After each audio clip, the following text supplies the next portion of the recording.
Sports Talk Daily with Andrew Hustler Paterson and Michael Remis.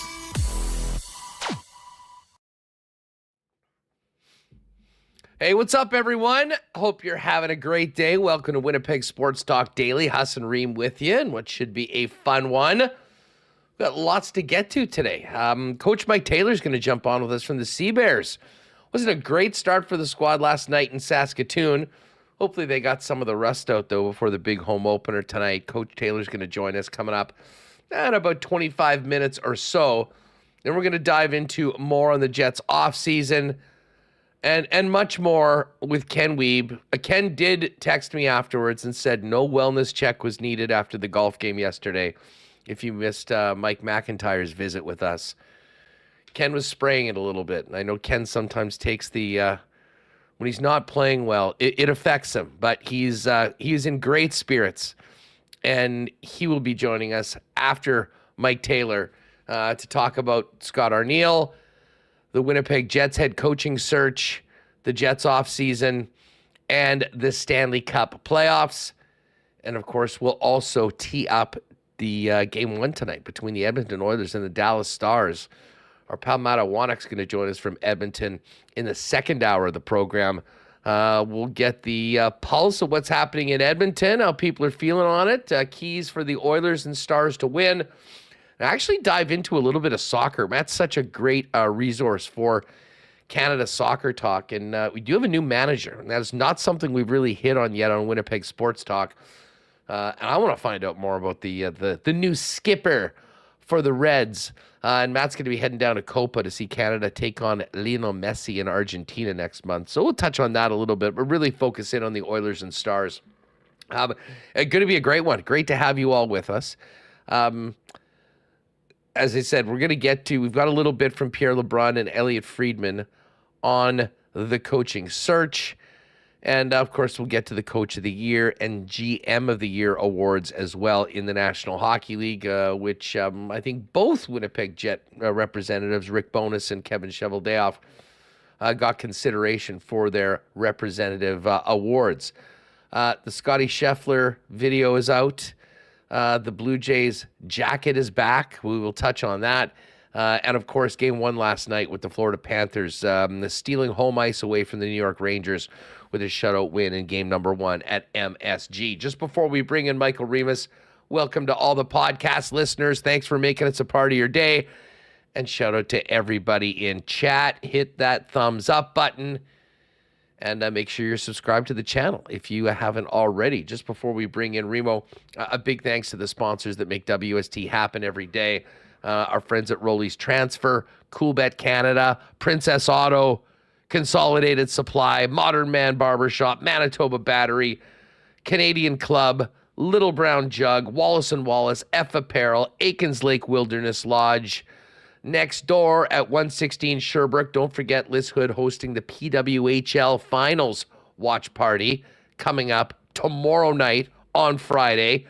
The Beer Can, Winnipeg Goldeyes, Assiniboia Downs, Breezy Bend, Royal Sports, Boston Pizza, and we'll get to a why not question of the day for our friends at Not Autocorp over at Waverly and McGilvery. Let's get Michael Remis in here and get this party started. What's going on?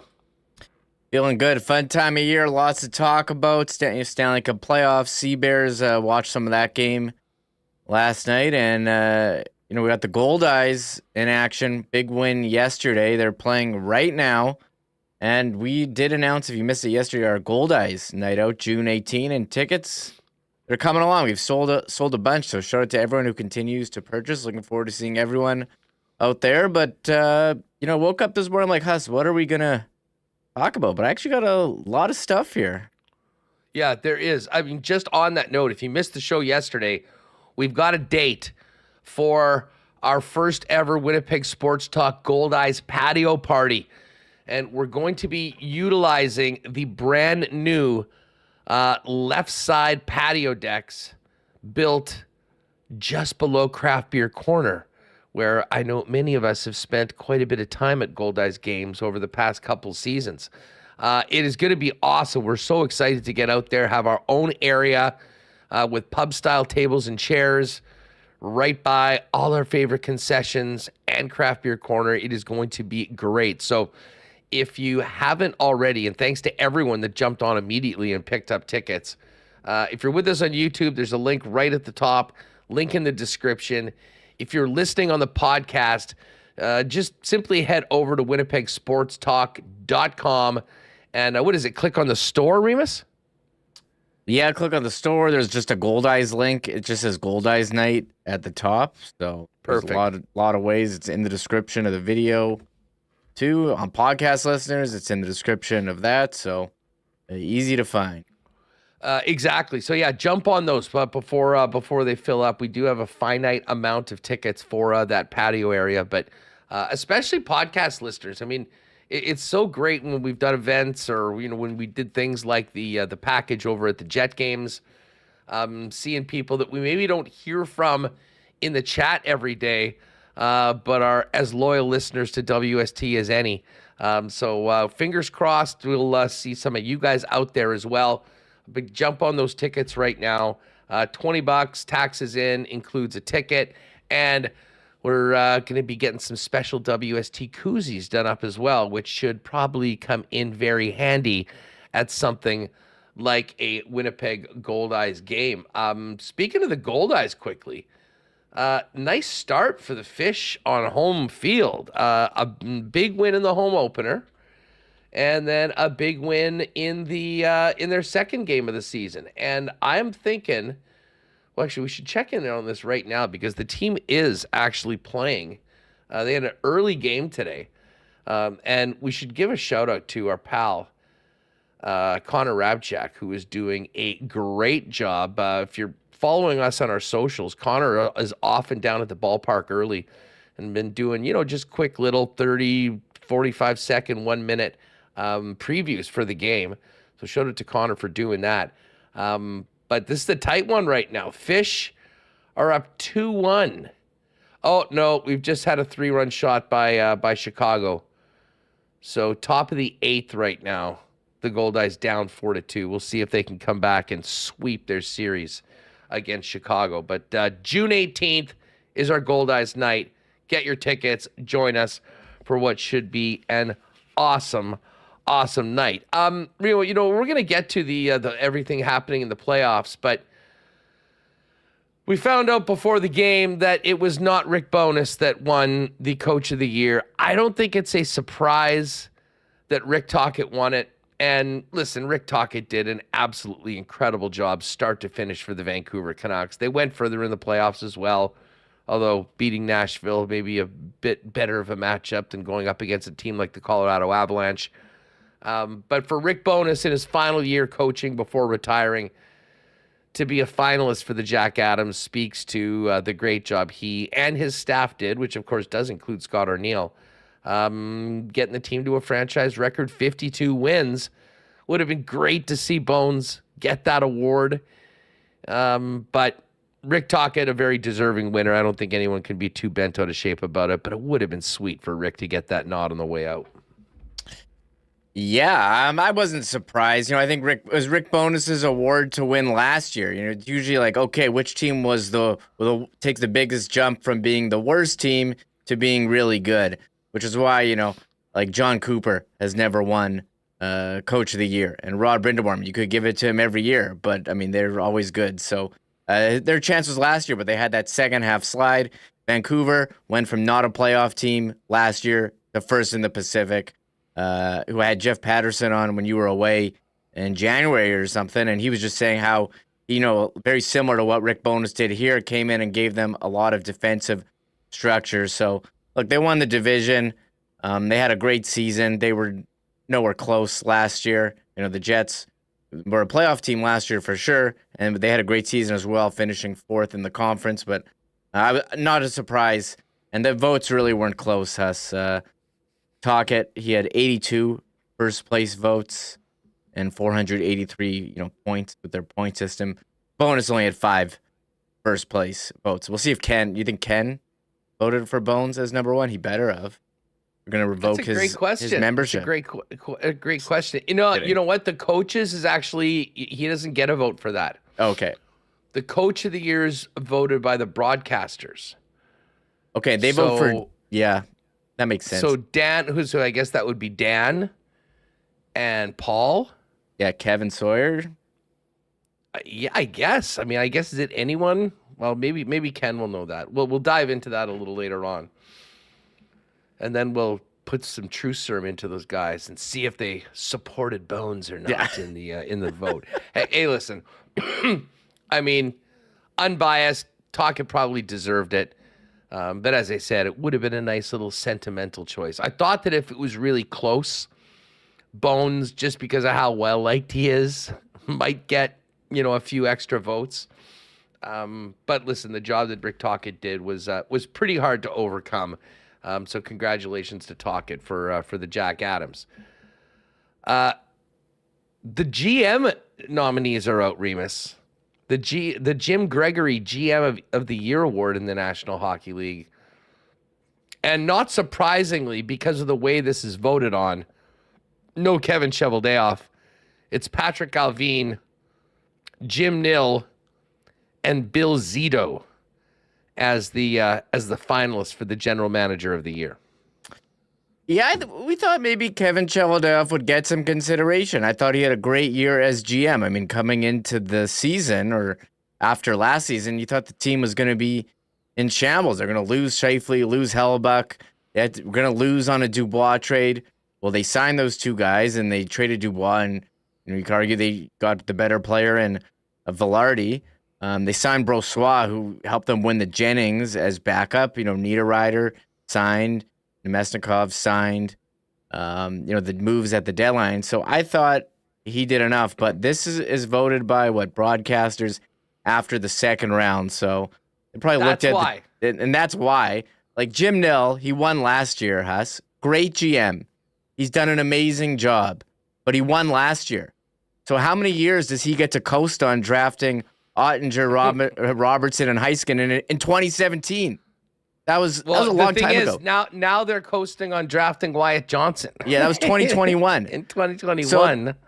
So the moves that he made. Okay, so he traded for Tanev, which was a great trade, and I think a lot of teams missed out. They didn't have to pay a lot, and they signed Matt Duchene. So I don't know. Like he already had a great team. He won last year. Like what did he do this year? It's GM of the year, not GM. It's not a lifetime achievement award. So what? He's gonna coast. Just give it to him the next couple of years.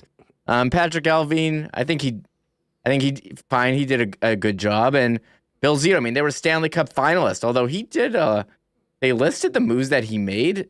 Bill Zito, and it's all like bottom guys that made a big impact. Kulikov, Mikkola, Stanny, Steven Lawrence, and Stolars, who was huge for them. So I actually, Bill Zito, you can say, oh, they were in the Cup final last year, but he actually made a bunch of moves. Jim Nill.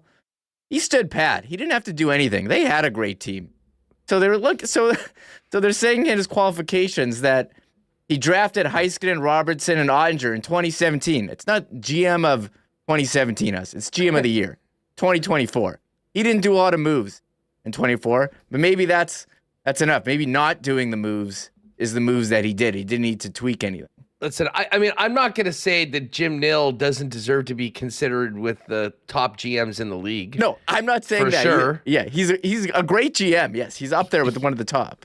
But do you remember we were talking about this beforehand? Like, I guarantee you, if the Jets had beaten Colorado, yes. and even if they'd lost to Dallas, but had gone toe-to-toe with them and lost in the second round, Chevy is a finalist for this division. Like nobody's chances for award or recognition got pummeled more than Chevy in this award with the way the Jets went out in the first round of the playoffs.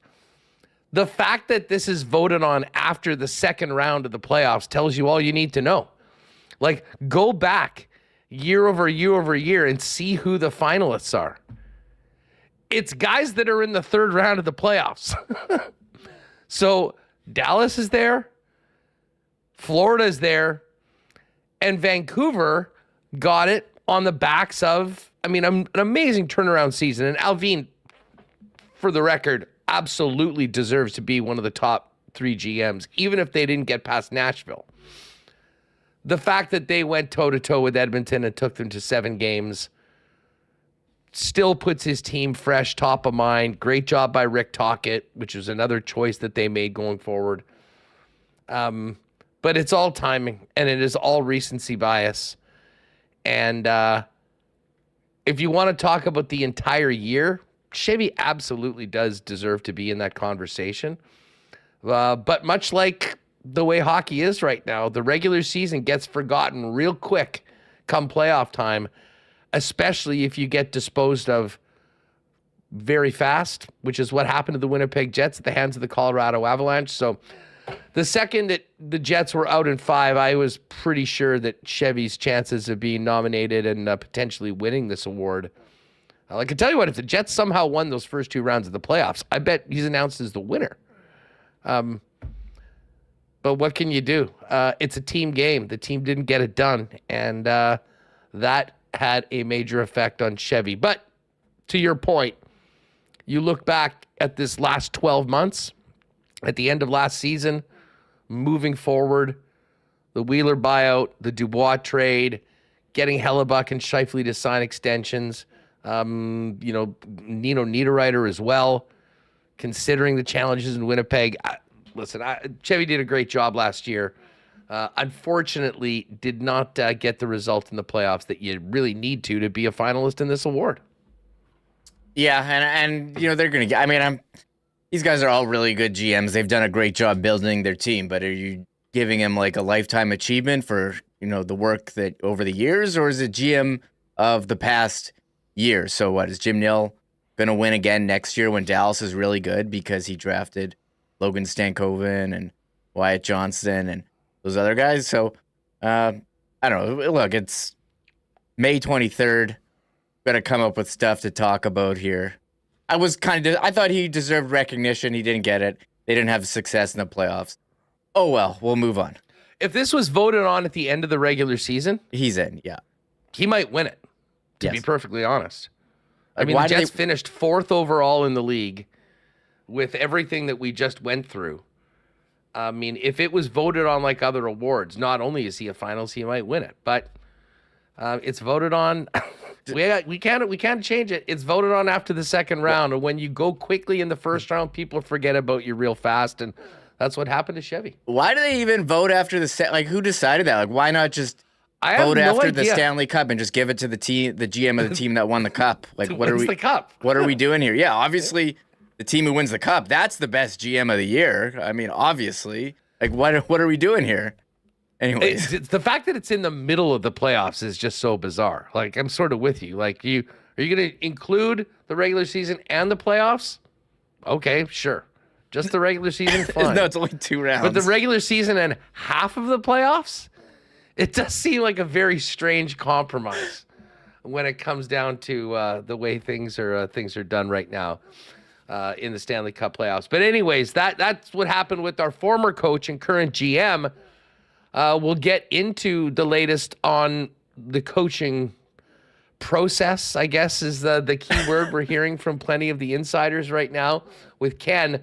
But let's hear a quick update. Pierre LeBrun was on SportsCenter last night with Jay Onrait and just talked about what he's heard regarding the Jets, Scott Arniel, and the coaching opportunity and opening here in Winnipeg.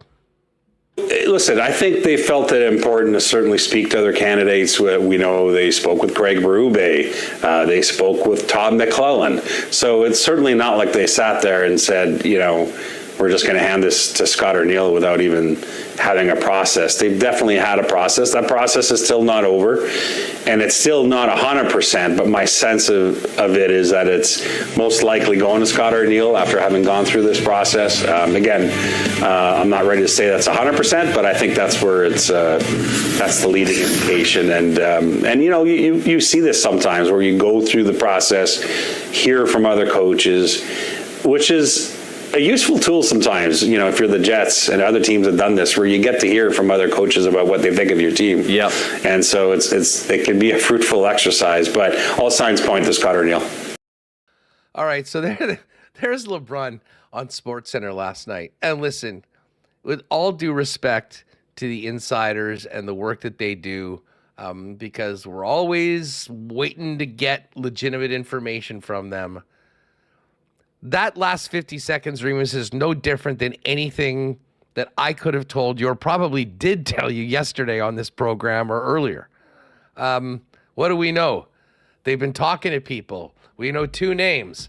They talked to Craig Berube. They talked to Todd McClelland. They're going through the process. Scott Arniel is the leading candidate, and that's where things are at. I mean, that was an update with absolutely zero new information based on anything that we've been talking about here and anyone that's been paying attention. Yeah, that's what we've been saying the bit. So it just seems like we're waiting until they announce Scott Arniel as head coach. That's just from the insider reports. That's kind of what it seems like, unless they are waiting for Todd Nelson to finish with Hershey so they can at least get a chance to talk to him. That's what you and Mike talked about yesterday. I don't know. So if they are, I don't know why, what would be taking so long. We've seen other teams announce head coaches. The LA Kings announced Hiller as the head coach. Sheldon Keefe in New Jersey. There's only 3 teams left that haven't named a coach. It was Toronto with Berube earlier this week. It's the Jets, Seattle, and San Jose. But if we are waiting for Scott Arniel, do I bring out the Scott Arniel watch banner, the picture? We had Trotz watch for a while. Are we on Arniel watch right now? I mean, I think in a lot of ways we sort of are, barring hearing about it. Now, Hershey did win last night. They swept in the Atlantic Division Finals.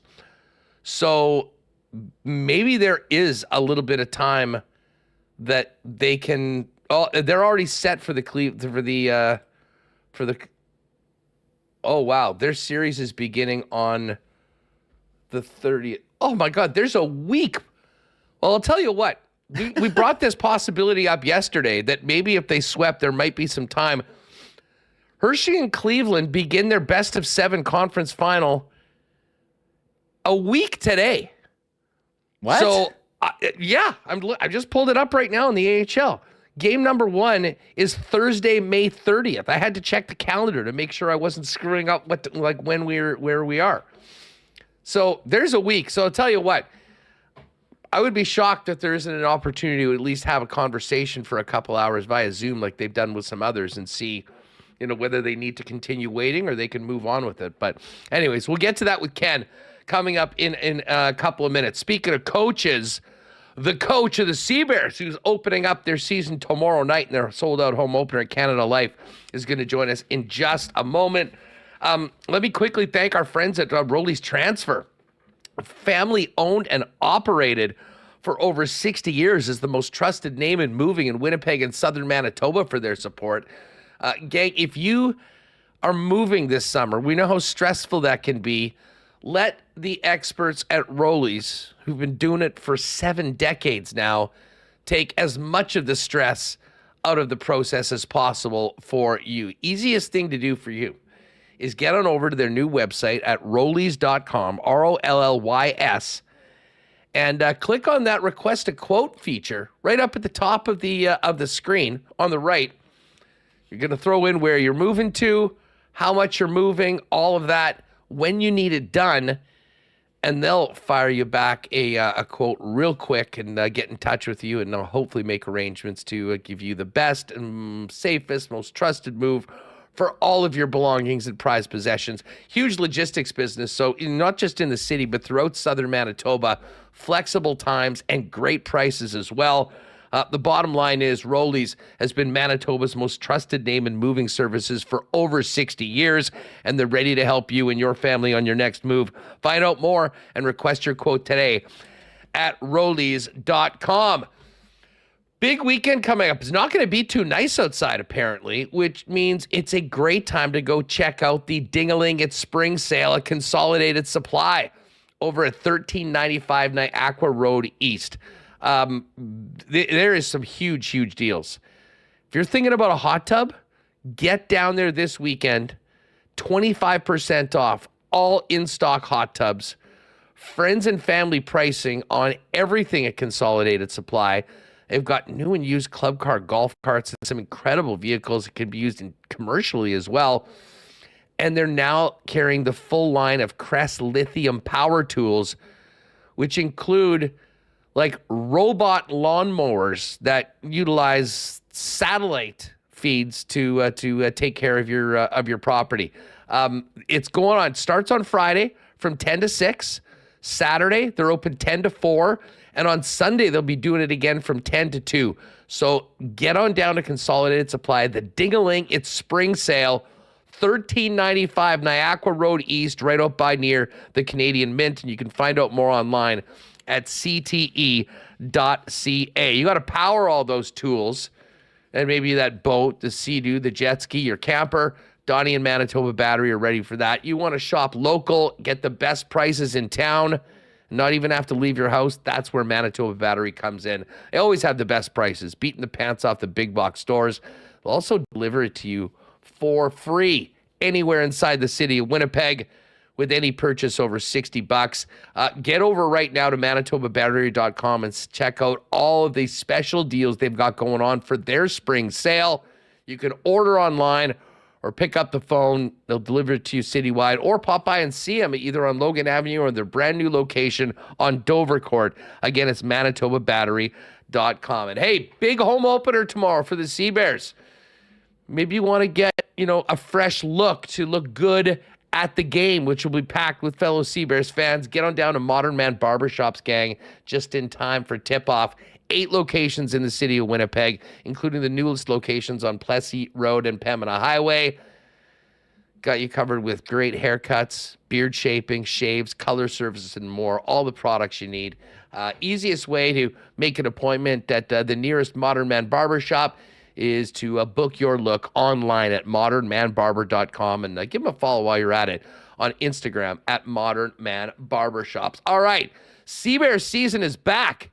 Coach Mike Taylor back in the peg and back on Winnipeg Sports Talk. Coach, it's great to have you on the show. How are you doing? Doing great, Hustler. Great to be back, and can't wait for the home opener tomorrow night at Canada Life. No doubt about it. I mean, such a whirlwind for you and the club. I mean, bringing players in, a whole bunch of new players, which we'll get to in a moment. And then how did camp go overall for you guys? Oh, the training camp was excellent. We coming together and making progress was really, really positive for us. Obviously, last night, it was a bit of a challenge up in Saskatoon. But, that's the way the season starts. We've got a lot of work to do. But I really like our team, really like our players, and we can't wait to get in front of the, Canada Life Center crowd here, home in Winnipeg, brand new court, and, the defending champions coming into town. Mike, we're fully focused in on the home opener and the rest of the season, but just touch on that. I did follow the game. You're just sort of behind. It seemed like, getting lots of looks, just a lot of the shots weren't going in. Was this a little bit of rust that just needed to get off the team before they come and light it up at home? Well, what people have to understand, it's this team's first real game together, and guys have to learn how to play together. Again, we've got a lot of work to do in terms of the details and fundamentals of the game. Just guys understanding, how we're going to execute our system. I thought the guys gave really good effort. It was basically a lot of our shot selection. We basically settled for a lot of perimeter threes. We didn't really attack the basket like we needed to. But again, we've got a lot of experienced guys. And again, we'll make our adjustments and get ready to go here for Friday. But it's the start of a season, a bunch of guys coming together new. We've got a great foundation in place. I really like our team, and we're really excited about Friday. One thing we can count on is that the MVP of the league last year, Teddy Buckets, still can get buckets.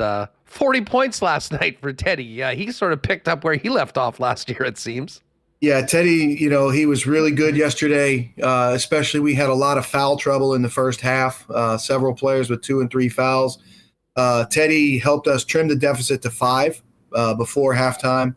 And then in the second half, we tried to get over the hump. We cut it close, but unfortunately came up a little bit short. But again, Teddy was very, very productive for us. The big thing about players learning to play together is just efficiency. And I think we can be much more efficient and much more intelligent about our offensive attack. But it's great to have a player like Teddy who can really, get buckets and help your team, especially when the offense is struggling a little bit. You need somebody to get you a bucket throw it over there to Teddy. Teddy did really well yesterday. You know, we've had a lot of fun getting ready for the season by bringing on a bunch of the new players that have joined the club in the off season. And I got to tell you, I mean, tomorrow night, the guy that I'm really excited to see is Jared Ogunbemi-Jackson, who started last night, a Winnipeg guy that has played around the world. Coach Taylor, tell us a little bit about getting Jared on the squad. He told us a funny story about not even being able to go to the games last year when he was back home in the summer because he felt like he wanted to get out there and play so much. He really has been around the world playing at a really high level. What have you learned from him so far in your short time with him, and what does he bring to the team, not only being a hometown guy? Well, you love a guy like Jared. He's first class. He brings so much experience.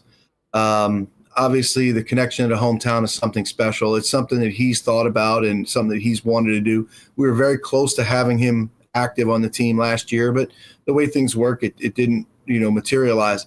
We were so thankful and happy to add him as our starting point guard this year.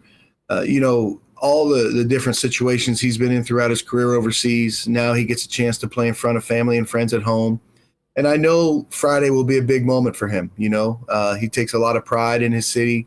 He takes a lot of pride in being, let's say, the biggest name from Winnipeg.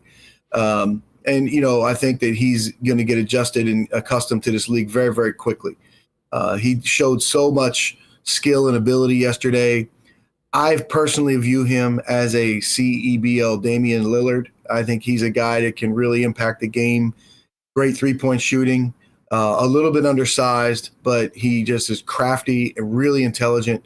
And we're really, really happy to have him on the team. I think he's going to be a fan favorite, and he's going to be a player fans really love to watch at Canada Life Center. The most recent signing was a name that I think even casual basketball fans would know from his time in the NBA. And that's the 7-footer former NBA first rounder, Byron Mullins. We had a great chat with him, kind of telling us about his journey, wanted the opportunity to play and here in North America in the summer and have his son be able to watch it. Tell us, first of all, about courting Byron and getting him to join the Sea Bears, how that all went, and what you hope he can provide Winnipeg. Well, a lot of different coaches stay connected. I've got a network of friends around the world. And you follow different leagues. You follow how your friends are doing. One of my former assistants is coaching in Taiwan, Jamie Perlman, Australian guy, great guy. And he's coached against Byron quite a bit over there. So this is kind of how the original contact came through. And it was one of those things where we wanted to try to upgrade our front court three-point shooting. We wanted to try to improve the experience on our team. And Byron became a perfect fit. So he was really motivated to play. He wants to bring his son, Barron, up to Winnipeg and have that father-son connection. So there were a lot of positive things about the whole conversation in terms of leading up to the season. He's made a fantastic impression here. He's done a great job in practice. He's been great to work with, very intelligent. And, again, he's a guy that brings a lot of experience. He can, talk players through situations. What we love about Byron is the fact that he can pick and pop and hit a three and stretch the floor. He can finish inside and make plays at the rim. And again, like yesterday, he had, I think, 3 blocks in the game. So he gives us some rim protection that I think will be a little bit different here in the CEBL. I think for Byron, it's just about, he's played in a lot of different leagues. It's just about getting accustomed to the CEBL. But excuse me, when he finds that groove and finds that rhythm, we expect the fans to say, hey, we really like this guy. He can do it all out there on the floor. For such a young team with so many young players, how can they benefit from a player, even if they're playing a different position, but from playing with a guy that has been a pro at the highest level, as well as in so many leagues around the world? Well, there's the personal benefit.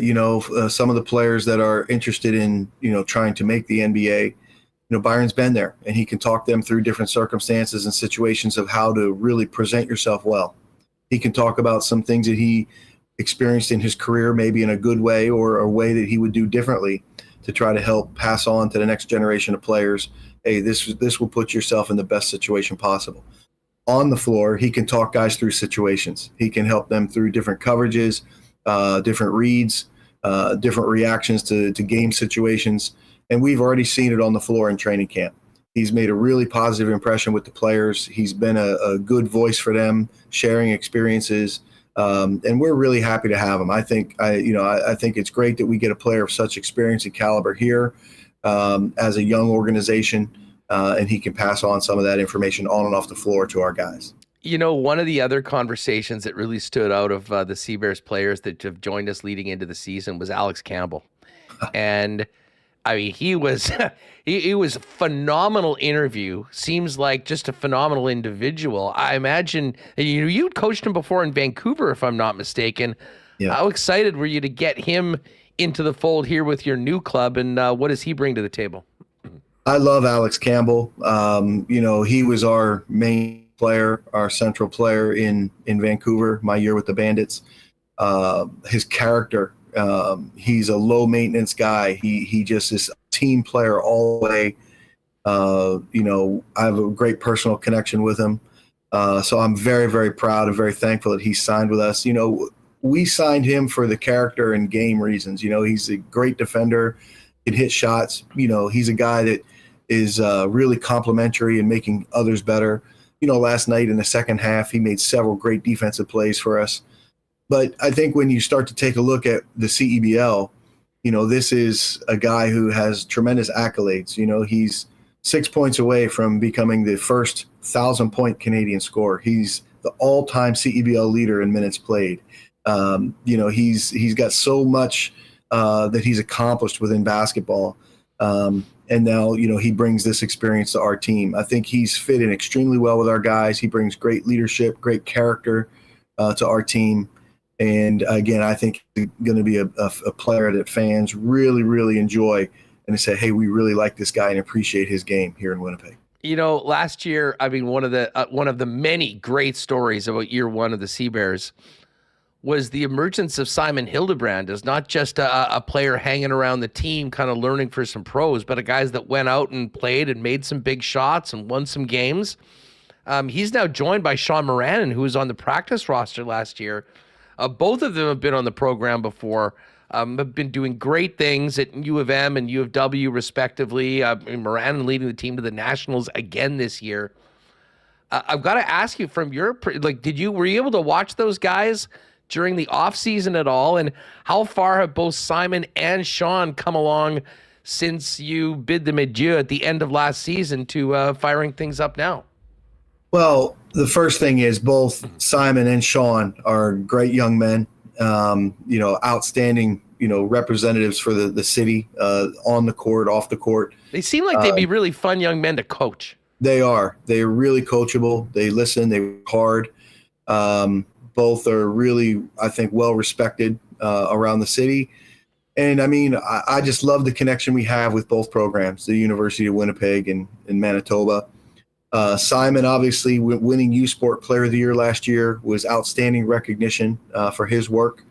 Again, he had another good year with Manitoba, and he's ready to even take it to the next level here. In training camp, he shot the ball extremely well, and he'll have a significant role with our team. We're really excited about Simon.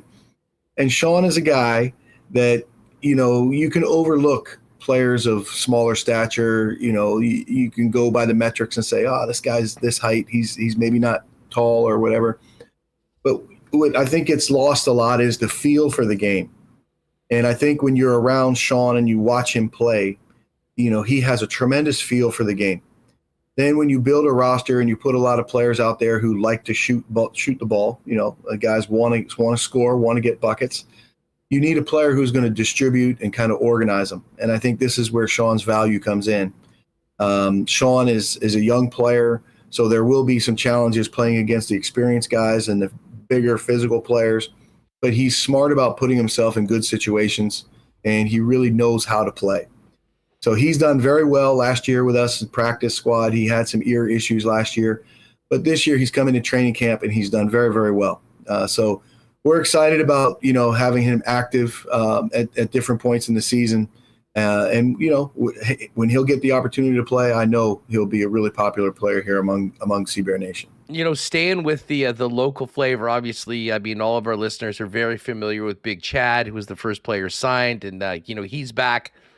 The one player that sort of emerged through camp that is on the roster, got into the game last night, another local product, Darren Watts. He is the one guy that I don't think many people know very much about. Tell us about Darren. When did he come on your radar, and how did he battle through and not only earn a spot on the team, but get into the game last night in the opener? Well, Darren has been super impressive in training camp. That's a credit to him. He actually has been playing through a little bit slight ankle injury, a tremendous heart and will and determination. He made our team through our invitation-only tryout. The tryout was formed to try to build a practice squad. We wanted the practice squad to be, U Sport players. We've got guys from all three of the Manitoba universities, Winnipeg, Manitoba, Brandon. We've got local products that are playing U Sports different places. And this was kind of the main point for Darren. Like, hey, you had a great year with Kirby at Manitoba, and, we want to give you this opportunity to grow and develop your game.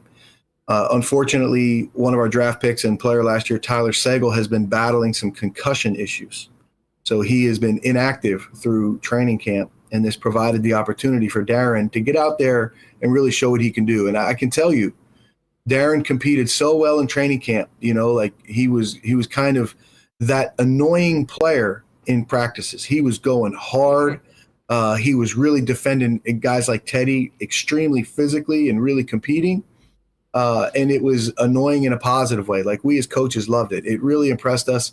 He's very focused as a young player. He's a hard worker. And I think he's going to really gain from these experiences. Like last night in the first half, when we had all that foul trouble, it's like, okay, can we go to Darren? Yeah, throw Darren in there. And here's Darren guarding Jalen Harris. So I think it's great experience for him to grow as a player, but he's earned it. He's done really, really well. And he's the next in line of the Winnipeg players that will get a chance to do some things here with the Sea Bears. Well, tomorrow night, the building's going to be packed. I mean, sold out well in advance, welcoming the Sea Bears back for year two. Like, over the offseason, when you were talking to the players that weren't part of the club last year, doing kind of the recruiting side of the job, how much did the support of the Winnipeg fans, the scenes that players either heard about or saw coming in as visitors, how much did that help you when putting together this year's team? Well, it's night and day. It helped us tremendously. Last year, as I would present the idea of what the Winnipeg Sea Bears would be to players, they would give me hey, Mike, that sounds great. That's really a great idea, but what is it really? And they would be like, show me, So now players that came in and played in Canada Life Center and saw the great crowd and the enthusiasm, again, several times on the bench, guys would be like, man, it's like an NBA game in here, So I think it's first class. It's well done. The fan experience, the professionalism. To me, it's the best, let's say, show in the league. And then, we, in our recruiting, one of the things that we did, we had Neil Noonan put together a great recruiting video. And this highlighted, all our facilities. It highlighted, the fans. It highlighted David, our owner. It highlighted everything that Winnipeg had to offer. And I think this went out to a lot of different players, a lot of different people, and put a very positive perspective on Winnipeg. We've got a great home court advantage. The fan support, the energy is so positive. It's so great. We're so thankful for it. And, again, we're very proud of what we've established in the first year, and we're really excited to build on it here starting tomorrow night. I imagine it's not just you that's excited to get out there. I know, talking to Jason Smith over the course of the last few weeks, so much work happening behind the scenes of getting ready for the home opener. And now it's time to get the guys out on the court and reintroduce yourselves to Winnipeg fans and get win number one of the season. Well, that's the goal. And, again, it can't be a more exciting game. Sellout crowd, brand new floor. You talk about the defending champions coming into town. So, we'll have tremendous support from the Sea Bear fans. I think we've got a team that is really likable and really there's a lot of personalities on it that will represent the city in a great way. And there's a lot of nice positive storylines. So we're looking forward to it, and we're thankful for the whole situation. Coach Mike Taylor of the Winnipeg Sea Bears with us. Coach, a non-hoops question for a minute for you. You've been, away during the offseason working to get this team together. You get here to Winnipeg. What was the first non-work thing that you did when you got to Winnipeg? Was there a restaurant that you had to make sure you come back to, or anything else that you remembered from last summer? Like, I got to get there and do that as soon as I'm back. I will tell you, it's great to be back in the city. Sport for life, Canada life, the places that we go. But I will tell you, Hermano's restaurant down in the Exchange District has been very, very good to us. And that was one of the first things that we as coaches on the first day were like, hey, what are we doing for lunch? So we just, head over to Hermano's. They've been really good to our, stick coaching staff. And again, it's little personal touches like that make a place special. So Winnipeg is a special city. We appreciate everything that happened last summer. And again, when we came back, hit the ground running, it feels like, all right, we're right back home. Well, now it's time to get out, put the show back on, and win some games and compete for a championship. Mike, thank you so much for doing this. It is great to see you back in the Peg. Great to have you back on WST. And I'll tell you what, myself and I think a lot of the people in the chat right now and listening on the pod are going to be throwing on the gear tomorrow and getting ready for the first of 10 home games throughout the regular season. Best of luck this year. Cannot wait for tomorrow, and cannot wait to have you back on the show later on this season. Love it, Hustler. Thank you very much. And Sea Bears Nation, let's go tomorrow night. Let's get it going. See you tomorrow, Coach. There's Coach Mike Taylor. Home opener tomorrow, opening up the official return of the Sea Bears to the Peg in the CEBL. The team, did lose last night to Saskatchewan in their first game, but they'll be ready to go tomorrow. And if you haven't been to a game before, do not wait to get tickets. Do not wait to get out there and take it in, because there was a lot of folks that, maybe they'd heard about what was happening. They rolled around game 9 or 10 and then were disappointed that the season was over because they didn't get there earlier. So listen, tomorrow, no dice for tickets. Game 2 through 10 still available. And we'll be doing some giveaways for the Sea Bears as well on the program here in the here over the course of the next, I would say, 3 or 4 weeks. So stay tuned to Winnipeg Sports Talk for that as well. All right, Ken Wiebe's going to join us in a few minutes. Just before we bring in Wiebe, a quick update on the Bombers via Derek Taylor. Bombers back at practice today. Great chat yesterday on the Bombers, by the way, with Darren Bombing. If you missed it, go back and check out yesterday's pod or YouTube show. No Nick Hallett today. No Kenny Lawler. No Drew Wolotarski. Tui Eli, Witherstone, Jalen Hall. Stanley Bryant had a light day. Speaking of the Bombers, we are going to have a pretty good report for you tomorrow on WST, because Remis and myself are both heading to the Taste of the Bombers event this evening at Princess Auto Stadium. I went last year. It was phenomenal. So pay attention to the WST Instagram, I would suggest, and Twitter later on today. We'll maybe fire out some of our favorites from this Taste of the Bombers event. I'm looking forward to it. Of course, Princess Auto Stadium is not only home of your Winnipeg Blue Bombers, but it is also going to be home of the biggest and best Canada Day party in the city, and who knows, maybe the country, on July 1st.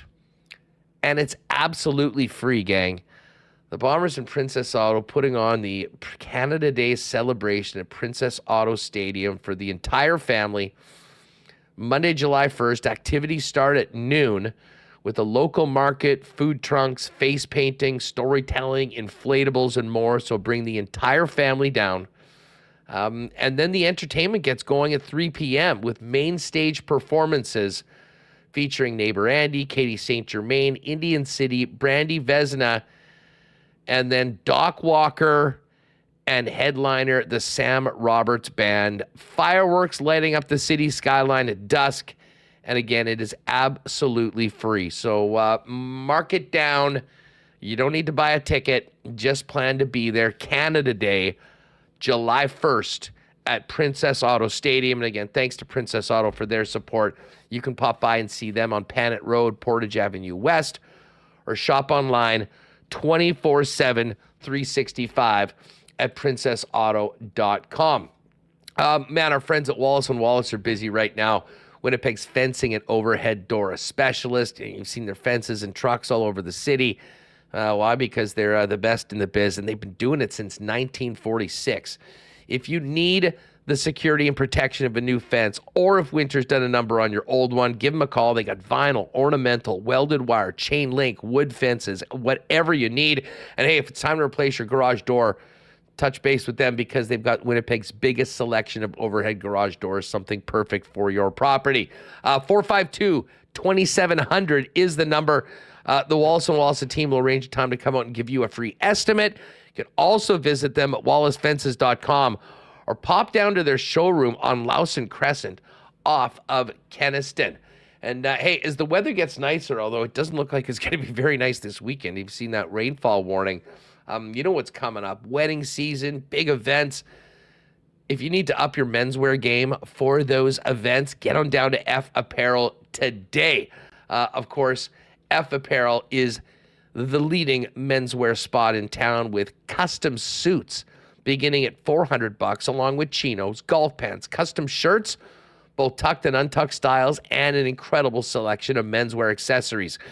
If you're in a wedding party or having a wedding, talk to the guys at F about a 15% discount for the wedding party when you get your suits at F Apparel. And don't forget, there's a free custom shirt and tie offer for 2024 high school grads getting ready for their big day. You can find out more about that in store at 190 Smith Street, or find out for more information and make an appointment to come in for a fitting at EPHapparel.com. And hey, a big congrats to our friends at Aikens Lake Wilderness Lodge. The prepping is done, and now the guests are flying in from around the world to take in the Aikens experience. Folks, if you're looking for a world-class fly-in fishing destination where you can be on the water in less than 2 hours from the city of Winnipeg, Aikens Lake is the spot. And I'll tell you what, as incredible as the fishing is, the hospitality of the Aikens team and the Turin family, even better if that is possible. I'll find out more about options for both corporate outings, individual trips, and more at aikenslake.com, booking well into the back end of the summer right now. And if you want more information just on the feel of Aikens Lake, go to their socials at Aikens Lake and find out more. Maybe we'll see you at Aikens a little later on this year. All right, Reem, we're going to have Ken join us in just 1 minute. This is actually a nice way to tee it up. We kind of, had Pierre's report from SportsCenter last night. Just before we bring in Ken Wiebe, here's the latest on the Jets coaching search from Elliot Friedman. A quick hitter from earlier on Sirius XM NHL radio. I have heard that someone's just got to beat out Scott Arniel. Mm-hmm. They're going through their process, but they've just got to see if someone honestly beats them out. That's what I'm expecting there. So I've been leaning Arniel there for a while. Yeah. I know they've been talking to people, but I think the Jets wanted to just see if there was anyone who was actually going to beat them out. All right. Let's bring in Wiebe from the Winnipeg Free Press, who, despite my concerns yesterday, is in great spirits, despite a little bit of a wayward driver yesterday in the media game with Munzie and the fellas. How are you, my friend? Andrew, great to be with you. Yes, I was catching up on my drive home from work, and I texted you. Voice texted you immediately when I heard the pleas for a check-in wellness check. So happy to report that the spirits remain high. The joy level is high. Life is good outside of a bit of a rough go on the driver front. It was a really fun day, and it's always one of those subtle, not so subtle reminders, Huss, when you play in the group with the three-time defending Manitoba men's amateur champion. And he's flying at 290 to 310. Sometimes it's hard to keep the tempo dialed down when your playing partner is going all bomb.com out on the course. But fabulous day. Great day today. Got a lot going on here. Just got off the phone with Jimmy Roy. Spoke with Jacob Julian this morning about the Memorial Cup experience, which will be on the horizon for the Jets forward prospect with the London Knights coming up here. But life's good. Huss, great to be with you, and looking forward to getting out on the course with you, because then I know I need to just keep my tempo down and have some fun. Had a couple of happy to report a few one putts the other day. Well, so that was encouraging. And a birdie, Huss, and there was one birdie that love it. On Mike's tough bunker hole, I managed to roll one in from the back fringe that if it didn't hit the flag, it would have been in the same bunker that Mike couldn't get out of. So hey, that's all that matters is where it lands at the end of the shot. Ken, we just played that clip from Elliott, and and Pierre said, "Oh, they're going through the thing." Oh, listen, we've heard that they've talked to Craig Berube and they've talked to Todd McClelland. We continue to hear they're going through the process and they're talking to people. Any idea about anyone else that the Winnipeg Jets have talked to other than the two names that have been reported? Yeah, I mean, Dave Hackstall, I think, is someone that they would have talked to. But again, I wonder if that's for an associate option, Huss, right? I mean, at the start of this process, there were a ton of chairs that seemed to be open.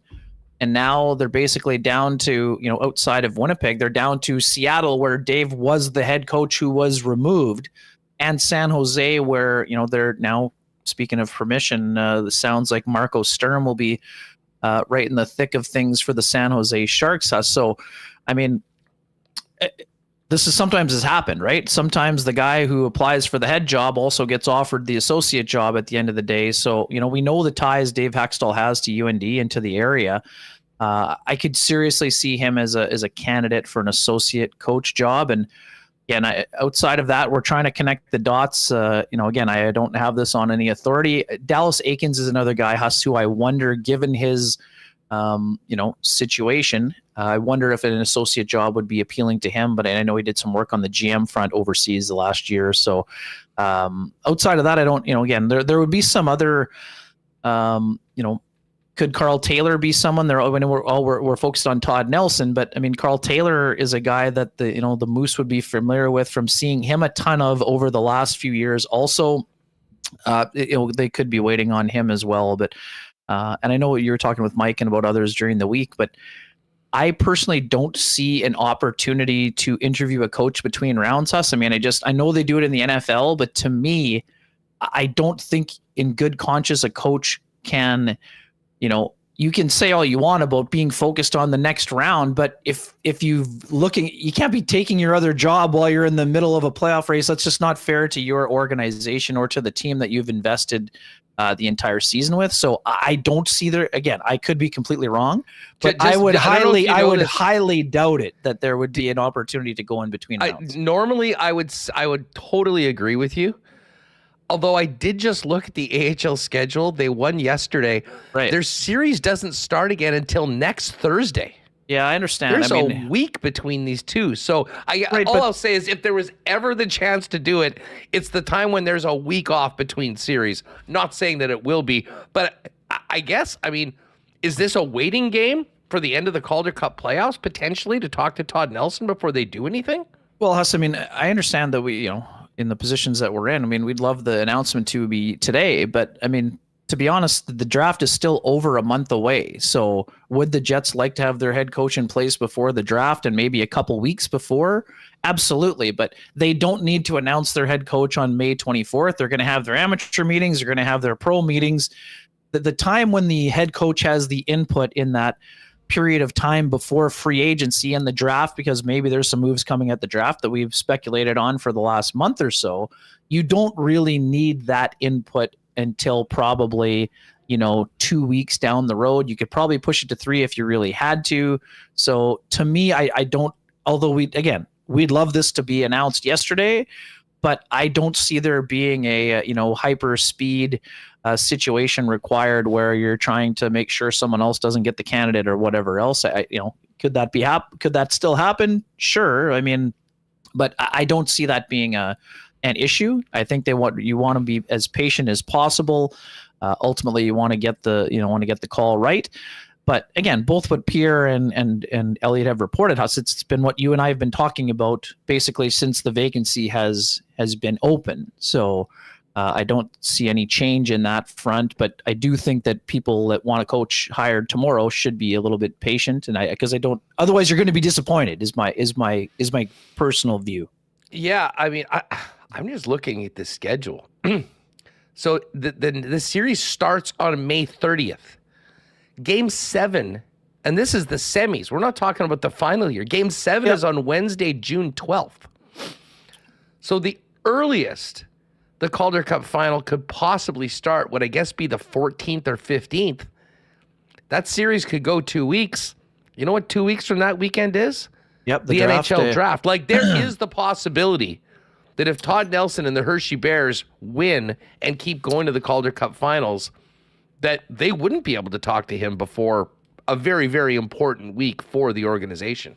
Sure. So just would put it to you this way. If you were the boss of the Hershey Bears, or B, the boss of the parent organization that runs the Hershey Bears, could you in good conscience say, I love what you've done for us, Todd. I know we won last year. Would you like to apply for your next job in the middle of the play? I just don't see that scenario being front of mind. And again, I don't recall previous situations when it has happened. I'm not saying that it hasn't happened. I don't even know that you could. I don't even think if you're Kevin Cheveldayoff, if you're asking for permission under that scenario, knowing that, just put the shoe on the other foot. If the Moose were the team in the playoffs right now and teams were banging on the door to talk to Mark Morrison, I don't know. Can you be comfortable?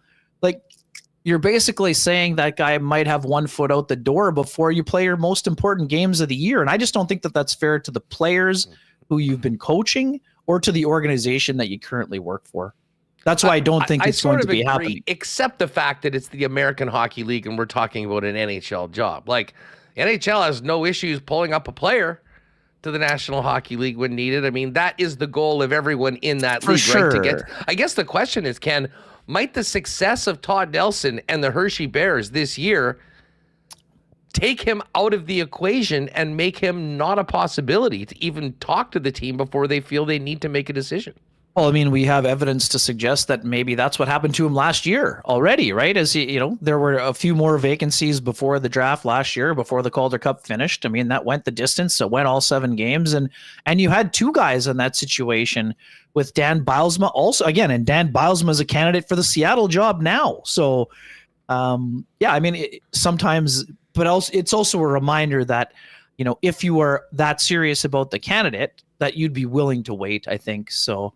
Again, things in free agency, of course, the coach, the next coach will have some input, but again, we'll have to see how it. Again, we don't know exactly how these people feel about the scenario either, and it'll be interesting to see how it all unfolds. I mean, the fact that the Jets spoke with Todd McLellan, I think that's an encouraging sign, and it's a name that we've talked about. Huss. I mean, Todd McLellan was in the IHL when the Moose were in the IHL. Then he was in the AHL when the Moose were in the AHL before he went on to, his assistant coaching job with the Detroit Red Wings and then moved on from his variety of experiences that he has had. So, yeah, I just think it's sort of status quo right now.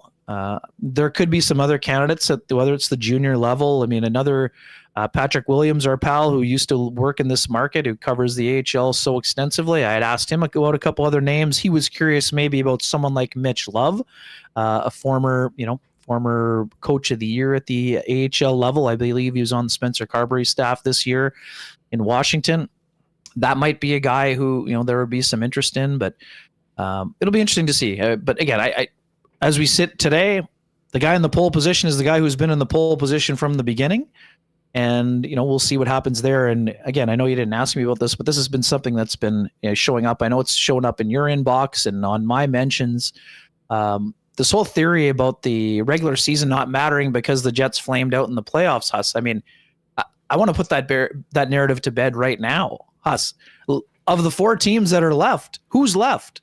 3 division winners and the team that was the hottest team after being 31st in the NHL. So people saying that the regular season doesn't matter, those people need to wake up, Huss, because the regular season did matter for all 4 teams that are in the Final Four.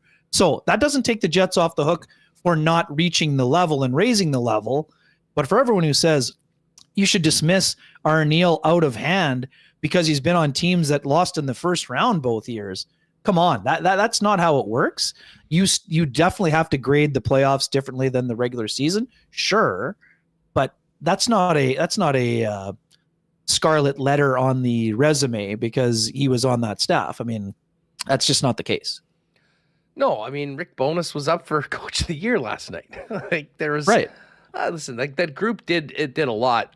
Like I think we'd all agree that just the public perception of an Arniel hire would look a heck of a lot better if they perform better in the playoffs. But again, he wasn't the head coach. You know, he certainly had a hand in a lot of what happened. And, you know, speaking with the players, I mean, you do it on a daily basis. I mean, there's a great connection there for it. There's a lot of things going for Scott in this. And I think there's still a lot of people that might be maybe a little quieter about their opinions that like the thought of moving forward with as much continuity from this coaching staff that did such a good job for the last couple of years. You know, we just come back to this, you know, we hearing about the process and the process so far is, from we gather, is like a couple of Zoom meetings. The Jets do things quietly, though. I wouldn't be surprised if there's some other people that have been interviewed that, you know, we don't know about at this point. Yep. And maybe we'll find that out later on, as, you know, we did after the bonus hire, and, you know, Kevin Cheveldayoff sort of opened up with some of the people that they talked to. I'm just interested as to, you know, where this leaves Arnie, the front runner right now. I mean, basically, and this comes back to Todd Nelson, because we've heard often that he is a guy that was in consideration last year, and as you mentioned, did so well that, you know, maybe didn't really get a chance to talk to them.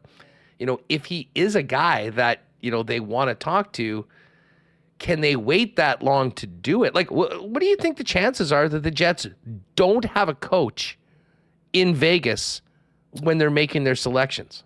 Yeah, I mean, I would say that it's unlikely, but again, if that is the person, we are all thinking that Scott Arniel is at the top of that list, and rightfully so.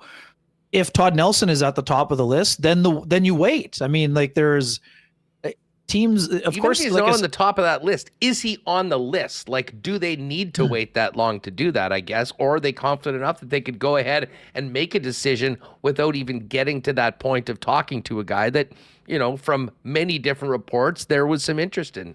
Sure, but I mean, the other part of that equation, if you're wanting input, like Scott Arniel and the staff can already provide input on like future roster decisions right now. And I mean, Todd Nelson, if he gets the job, I mean, he's going to be over the moon getting the job, like some of the other guys around the league, like Andrew Burnett and some of the other guys. So this isn't a situation where we're not expecting the Jets to make sweeping changes. So I don't think that, you know, waiting till the last second is an issue. Like, if you want Todd Nelson, you wait for Todd Nelson, and that's just the way that it's going to be. I mean, we've been to the draft so many times.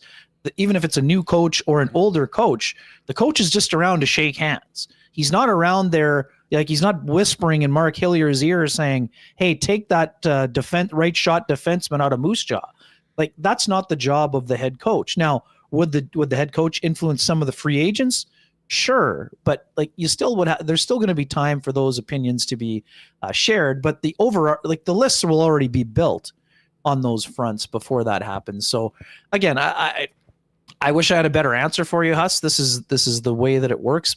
Not a lot of organizations are out there saying, hey, this is who we're interviewing. And by the way, like even Brad Treliving saying there were 9 people they spoke to. Well, of course, all the super sleuths are trying to work their way down the list. But I mean, I have yet to see someone who has all 9 names, right? It's part of the fun. But why is that such a guarded secret in hockey? Like, I think about the NFL, and like, those guys have other jobs, though, Huss. Most of those guys, not all those guys are free agents. Some of them have other jobs, so it can impact your standing in, you know, in your own organization, I guess, whether you're an assistant or an associate or whatever else, I guess.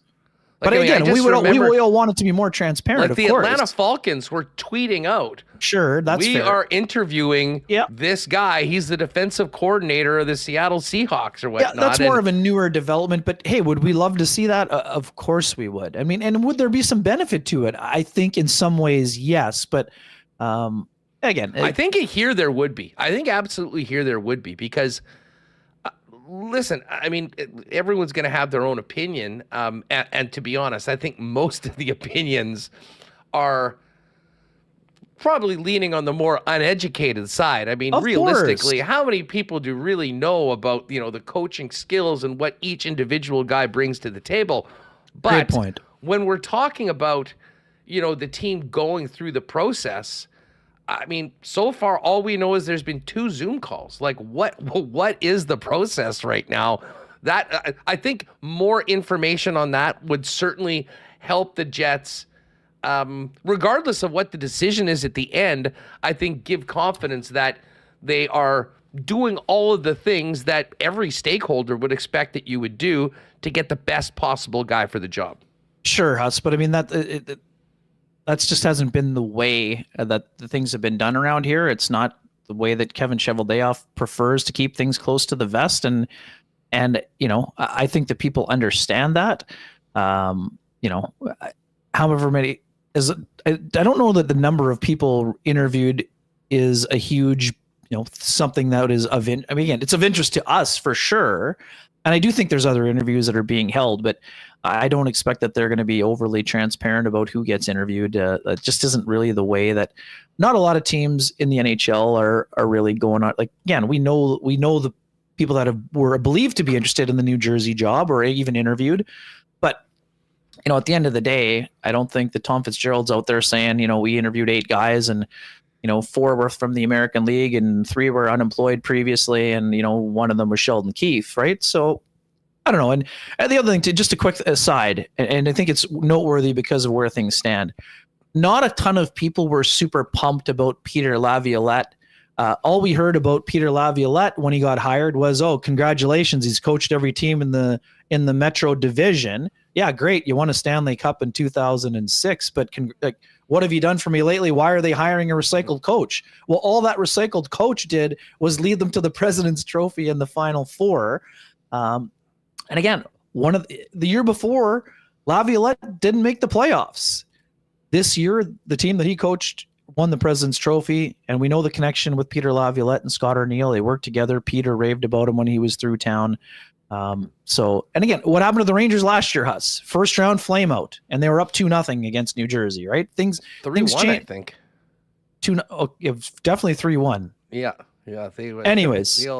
It turned around quickly. Things change quickly when you have a core that you can believe in and that you invest in and all of those things. So it's going to be fascinating to see. And, again, we know that it's a big story in the market. But to your point, how many people saying that Scott Arniel is the wrong choice have even watched Scott Arniel run a practice or run a bench? Like, they've seen the small sample size running the bench. And I would say anyone who has an issue with how Scott Arniel ran the bench when he was running the Jets bench, I think they're just looking for an issue for the sake of looking for an issue. Could be another wake up. Because the results kind of speak for themselves in that scenario. So anyways, I do wonder about where Arnie's at right now, just, because it is a unique situation that, he was the associate coach. Yeah. He, I'm sure, feels he's been very straightforward. He is hoping to get this job. And, going through the process, and if that process takes a much longer period of time, I do wonder, where he fits in, all those conversations that we talked about, that you do want some input in from guys on your staff. Is there any possibility that Arnie doesn't get if he doesn't get the head coaching job, does that mean he probably won't be here next year? Or do you think that there's a possibility he would stay in that role even if they went a different direction with the head knock? Well, again, I think only Scott Arniel knows that answer, but I mean, we know, or for people who don't know, Scott is a full-time resident of this community. There have been many years where his wife lived in Winnipeg and he lived in those other markets when he worked in those other markets. So Do I anticipate Scott Arniel leaving after 2 years in the market? No. But again, I don't know how you're feeling if you get passed over for the job. Again, I don't know how you're going to feel. It's still, associate coach is an excellent job. If you're not a head coach, let's put it this way, being the associate coach in your hometown, I would say that there's a lot of appeal for that. But at the same time, I mean, I don't, it's impossible to know unless you're Scott Arniel, but I would expect him to be on the staff next year either way. But again, we're dealing in hypotheticals and that's our job. But, it also depends on who's coming in. I mean, how many people on the staff are you changing over? And Huss, to your point, if you're waiting until the end of June, I don't think that the True North or the Jets are going to, blow out their entire coaching staff outside of Wade Flaherty if you hire a new head coach, right? So I do expect Scott Arniel, let's just put it this way. I do expect Scott Arniel to be on the staff. But again, I would think it's more likely that he'll be in the head coaching position than the associate. But, I don't have a direct line to someone telling me that and saying that it's a done deal, because if it was a done deal, it would be done, right? I mean, this is great comment from Ishaboy in chat. Let's not forget there were people ready to move on from Bones after the Jets went 9-2 under Arnie earlier this season. That certainly the wind blows in different directions in our community here. There's no doubt. What about Brad Lauer? I mean, listen, if you want to nitpick on what happened last year, I mean, really special teams, which are so important right now, were, a real, I mean, there was something that, were a negative for the Winnipeg Jets this year. And listen, I mean, you made a great point earlier talking about what Arnie did, like talking about Scott Arniel's work over the last 2 years with the power play. And there's people who are being, the power play stunk this year. The power play was 7th in the National Hockey League and improved greatly the year before. We can maybe get your thoughts on what was different this year as opposed to last year. But before that, I mean, Brad Lauer's spot on the club, is that dependent on who the next head coach is, and how likely is he to be back? Yeah, I mean, I understand that, some people would like blood on their hands. I mean, I would think that in this type of, again, you won't know for sure until the head coach is hired.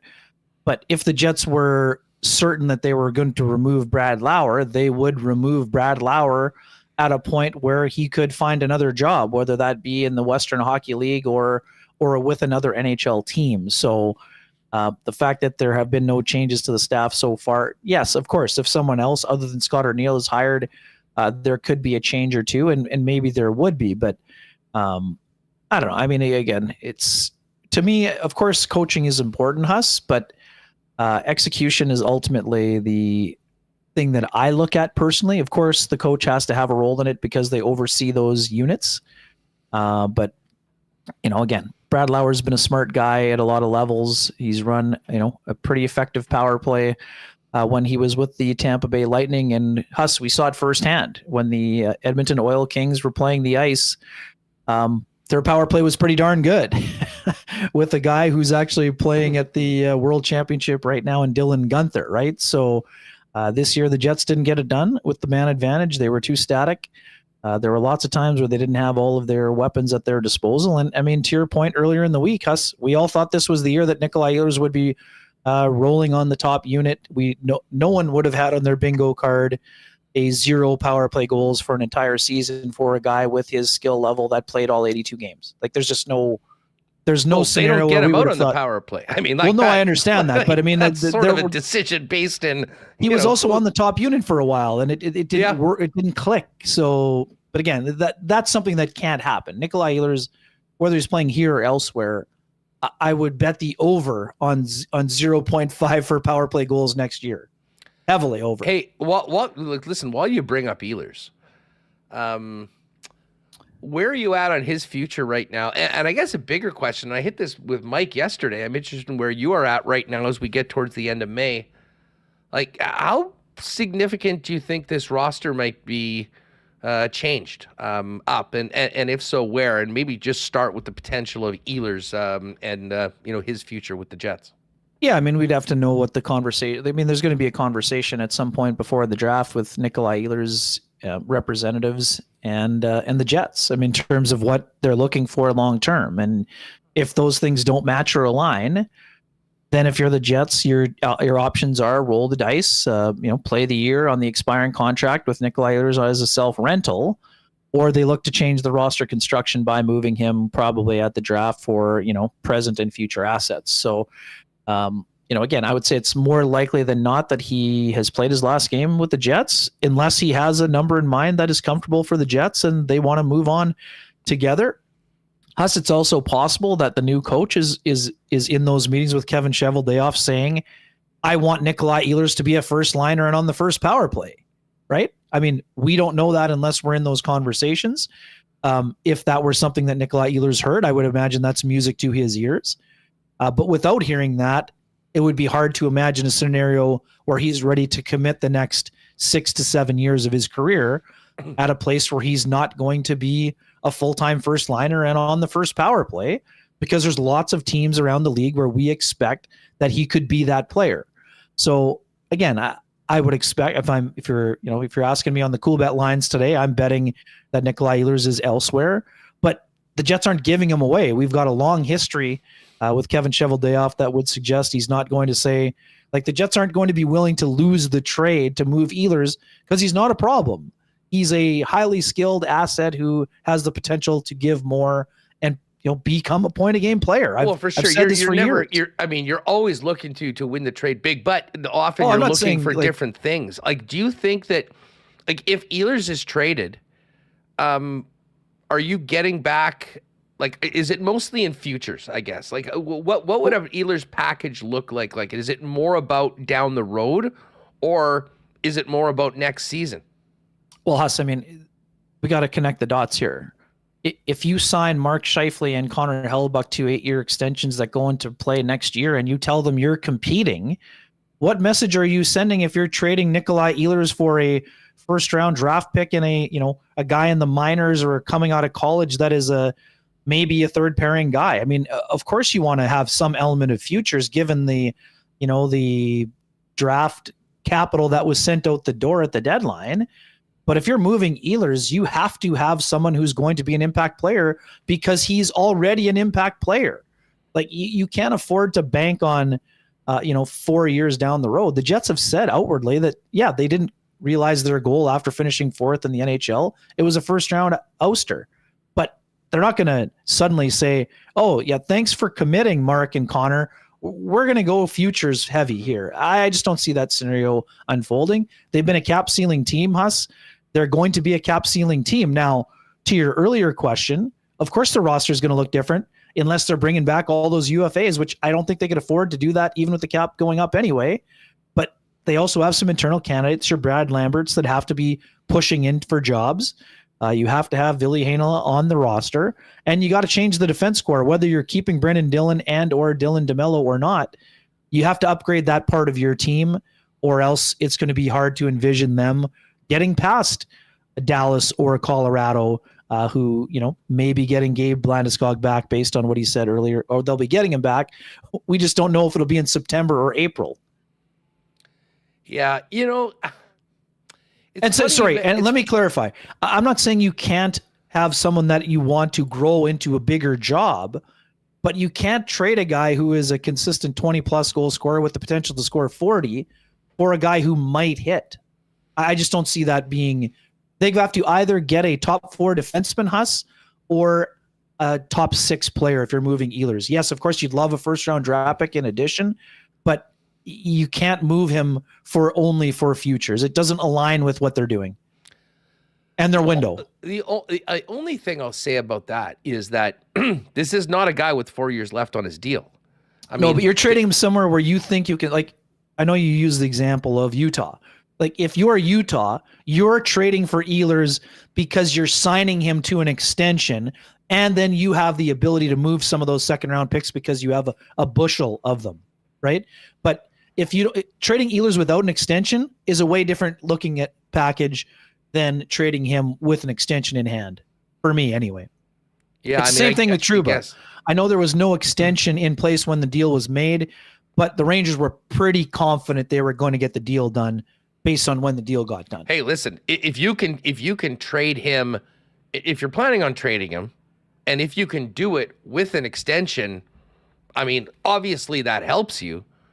I mean, the player can always say, you know what, I'm going to see what happens this year, and I'm going to see what goes down at unrestricted free agency. And then you've got an asset with the most of the sand out of the egg timer. Sure. And coming back into a situation, and then you have to think about doing it at the deadline. And I mean, we talk about, where Scheifele and Connor are at on something like that, the important players that have committed to the team. I mean, Kevin Cheveldayoff's job, first and foremost, to do what's right for the franchise, not necessarily individual players. And to be honest, just as we're talking about Ehlers, I'm not sure where Hellebuck's in on this, but I mean, considering the history of Scheifele and his preferences with who he plays with, as much as I think a lot of fans might be driven nuts by an Ehlers trade, I'm not so sure that would be the case with Mark Scheifele. Yeah, again, I don't want to, I'm not going to get into the speculation boat there, Huss. I mean, we know that how highly he has spoken of Kyle Connor. I mean, they've had some nice runs together as a trio, but just on to your point of what you were just saying, like how many people in Carolina were saying that they should trade the 8 pending UFAs this year when they were a top 5 NHL team? None to my knowledge. Now they're going to have to deal with the consequences. Do they wish they did it now? I don't think they do. Do you? No, I mean, they thought they were a Stanley Cup team, right? Exactly. So, yeah. Only one team wins. This is why I'm saying, I mean, we all want definitive answers. I mean, we've seen the scenario where the Jets have, played out the last year with players in 2018, and they made it to the conference final. Again, with 2020 hindsight, or were people saying, oh, well, you should have traded Myers and Sherrod and Brandon Tanev? No one was saying. I mean, again, after the fact, you might be saying that, but you weren't saying it at the time. So, Nikolai Ehlers has signed 2 contracts with the Jets, and he's given them a lot of great years. So the whole you're trading it, you're giving him away for nothing. I mean, I don't necessarily believe that as much, but I'm also not saying that you have to keep the asset. But this guy has been a productive player when he's been healthy. He's been a very productive player given the minutes that he's played.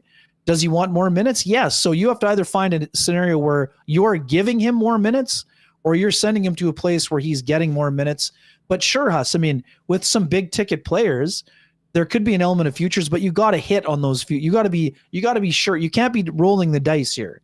You have to make sure you're bringing in players who can have an impact on the roster. Otherwise, keep the player on the roster and see how things play out. Something tells me we're going to have a few more weeks to continue this conversation. Yeah. Hey, Wiebe, just quickly before you go, Matt Iwanyk's coming up from Edmonton in just a minute. Before we go, just quickly your thoughts on Dallas-Edmonton dropping the puck tonight in Game 1. Yeah, I think it's going to be a great series. I mean, a lot of people sort of discounting the Oilers because it took them 7 games. Well, big deal. They got the job done. I mean, this is a team that has shown to be one of the best teams in the NHL. As Elliot likes to say, Chris Knobloch showed some brass ones at certain points of the series. Going to Winnipeg or Calvin Pickard for the 2 starts, and he did a nice job in those starts. And again, he sat down Corey Perry, one of the most experienced players on the roster, for 2 elimination games, and it worked out for them. So I expect the Oilers to give Dallas plenty. Anytime a team has 2 of the best 5 players in the NHL, if not better, they have a chance. But at the same time, I anticipate Dallas is going to win the series, but I don't think that the Oilers are a pushover in this series at all because of their ability to defend. I love the way Stuart Skinner bounced back. I know he wasn't overworked after he got the net back, but did a nice job. I know people are going crazy because they got the 2 quick goals. I mean, it's not like these are floaters from the blue line unimpeded with no traffic. So I expect the Oilers to play well, but I expect Dallas to win the series, I think, in 6 or 7, but only because I think they're the deepest team in the NHL. And that's not a knock on the Oilers. They've improved. I just think a lot of things are going to need to go right for the Oilers, especially at 5-on-5, in order for them to win the series, as long as Odger holds up. Wiebe, great stuff. Hit him straight. We'll talk to you soon. Thanks so much for doing this, folks. Check out all of Ken's work in the Winnipeg Free Press, and we'll talk to you soon, my friend. Thanks for having me, Huss. Take care, Matty. By the way, June 18th, mark it down. We got a spot for you with us for our the Gold Eyes WST patio party. Right on. Ken, also in, along with Mike. Looking forward to it. Thanks, pal. Sure. There's Ken Wiebe. Hey, you know what? Shout out to Weber. We're going to actually go to Edmonton right now with Matt Iwanyk, talk a little more Edmonton and Dallas. But first, a big cheers to our friends at Little Brown Jug. You train day in and day out, learning new techniques, approaching new concepts, and living out the thrill of achieving your goals. Building a craft beer is no different. While you spend your hours on the ice, we spend ours here, brewing our trademark beer. Again, and again. Yep. Here's to pushing the status quo and challenging ourselves to build something memorable. 1919 by Little Brown Jug. All right, and cheers to our friends at Little Brown Jug. Gonna have a couple of those this weekend. Maybe it's the Sea Bears game on Friday, actually. Do want to remind you all this weekend, you Winnipeggers love good deals. There are no deals like the deals at the Royal Sports tent sale. It is set up. Hopefully the weather cooperates, although everything will be under the tent. But thousands of pieces of merchandise on sale. Everything at least 50% off. I said 1,000. They've got 2,000 pairs of shoes, tons of apparel, Converse, On, Puma, Adidas, DVS, and more. If you've never been to one of the Royal tent sales, get down there on Saturday and on Sunday, 750 Pembina Highway. Tons of licensed merchandise as well, all at the best deals you will find maybe in your life, to be perfectly honest with you. I have often gone and basically taken care of about 2 years worth of shoe shopping in about 15 minutes at the Royal Sports tent sale. 750 Pembina Highway, and follow them at Royal Sports Winnipeg, Royal Sports, it's now Royal Sports Winnipeg on Instagram, because they'll have more details, some photos of what's going to be sold on the weekend, the deals that are coming up, and any further information based on the weather for the tent sale as well. Saturday, Sunday, Royal at 750 Pembina Highway. Remo and I are popping by Princess Auto Stadium today for the taste of the Bombers. Cannot wait for that. We will also be looking forward to tipping a few Canadian clubs at Princess Auto Stadium coming up, because the Bombers are back with their first preseason game on May 31st. We get going with the home opener on June 6th. And, of course, we'll see you there at the Rum Hut, enjoying all the great Beam Suntory products. And, of course, those Canadian Club and Ginger Rails available at the game as well, which are so popular last season. Canadian Club, official spirit of the Winnipeg Blue Bombers. Pick up Canada's favorite Canadian whiskey, Canadian Club, on your next trip to your local Manitoba liquor marts. And, hey, we got a big one tonight. Edmonton and Dallas. We're going to talk about it with Matt Iwanyk right now. Do not forget, there is still time to get to Boston Pizza tonight. Enjoy their special playoff menu. The big game on the big screen with big sound. No better place to get your gang together to watch the game than Boston Pizza, and enter to win the grand prize of a trip for two to the Stanley Cup final.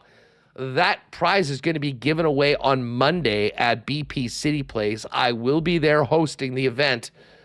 So if you want to earn an entry into the final draw, get out to your local Boston Pizza tonight. Get in on that contest, and fingers crossed we'll see you Monday at BP City Place. Hey, if you're staying at home tonight, you can always accompany your game-watching experience with the great taste of BP by ordering online at bostonpizza.com. All right, Oilers, Stars tonight, dropping the puck. Let's welcome in our pal from Edmonton Sports Talk, Matthew Iwanyk. Matty, it's great to have you back on the program. How are things? How are the nerves around the EST studio, and maybe more importantly, the EST chat today?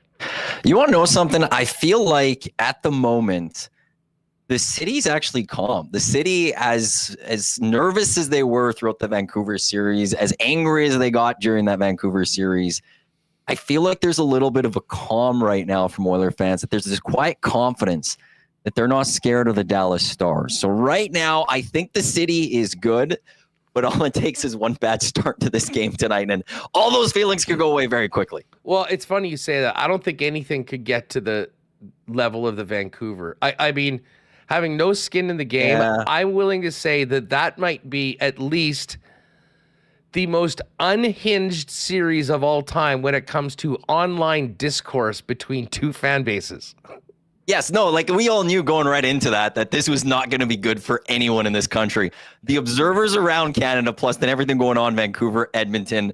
We had the diss track coming from Vancouver where all they sang was a player, McDavid sucks, Draisaitl sucks, Nugent Hopkins sucks. Like, I'll come up with something different. And then we had the opera here in Edmonton do one where it was just, it wasn't it. It wasn't. I don't know why we've gotten into this point where every city has to drop diss tracks. Like, and not even like the artists of the city, like the people of the city. It makes no sense. I hope we could get away from this moving forward. But yeah, one of those, even our nasty chat after games, Vancouver Canucks fans were coming and filling it out and yelling at Tommy and yelling at Oiler fans. And it was just absolutely wild. And I don't think the Dallas Stars are going to match that when it comes to this series. But it's also then it's a Canadian and divisional rival. Like if the Oilers had lost to the Canucks last series, you then also have to hear it until the two teams meet again in the playoffs where you can beat the Canucks. If you're the Oilers, you have to hear that from Canucks fans for the rest of time.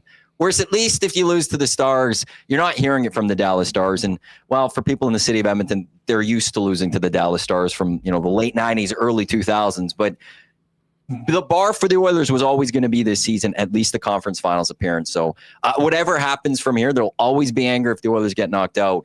But I think most people will look at it and be kind of okay with what the season was. Yeah, well, I mean, as I said to Dusty on the Lock Shop, anyone that's still bent out of shape about the Oilers, let's rewind to the middle of November. And if I told you at that point, you're going to be getting ready for game one of the conference finals against the Dallas Stars, everyone would have taken it. But that was then and this is now. And this is a team that has two of the best players of a generation on their club, the best player in the world. And there's no guarantee you get back to here next year. Like, this is a massive opportunity, but also challenge for the Oilers, considering where they are in their window. And also, speaking of challenges, by far their biggest challenge so far in the playoffs, moving up a weight class or two. Listen, all due respect to Vancouver, amazing season, and they pushed the Oilers to the brink. LA, a good squad. But, I mean, Dallas was the number one team in the West, arguably the best team in the National Hockey League, and put together for this time of year, as we've seen the way they dispatched two incredible hockey clubs. Think about this path. Vegas in round one, and then the Colorado Avalanche. You take it from guys in Winnipeg. We're playing pretty darn good heading into round two.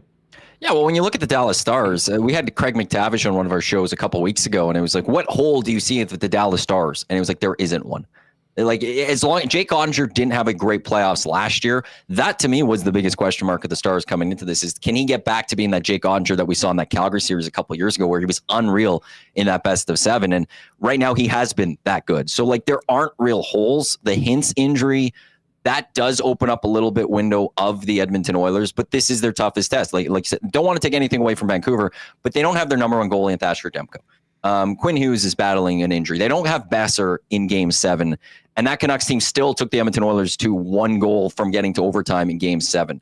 The Oilers have not had to face a goalie like Jake Ottinger yet in these playoffs. You look at them going against the Kings, it was Cam Talbot and David Rittich. And then you get Shilovs, who he had 3 games prior to that in the playoffs before he took on the Edmonton Oilers. So this is the biggest test that the Edmonton Oilers are going to have, I would think, is that you're now going up against not just a really good hockey team, one of the best hockey teams in the National Hockey League. You are now having to actually meet up against a top-end goalie who can go, and it's not even stealing you a game necessarily because he's that good.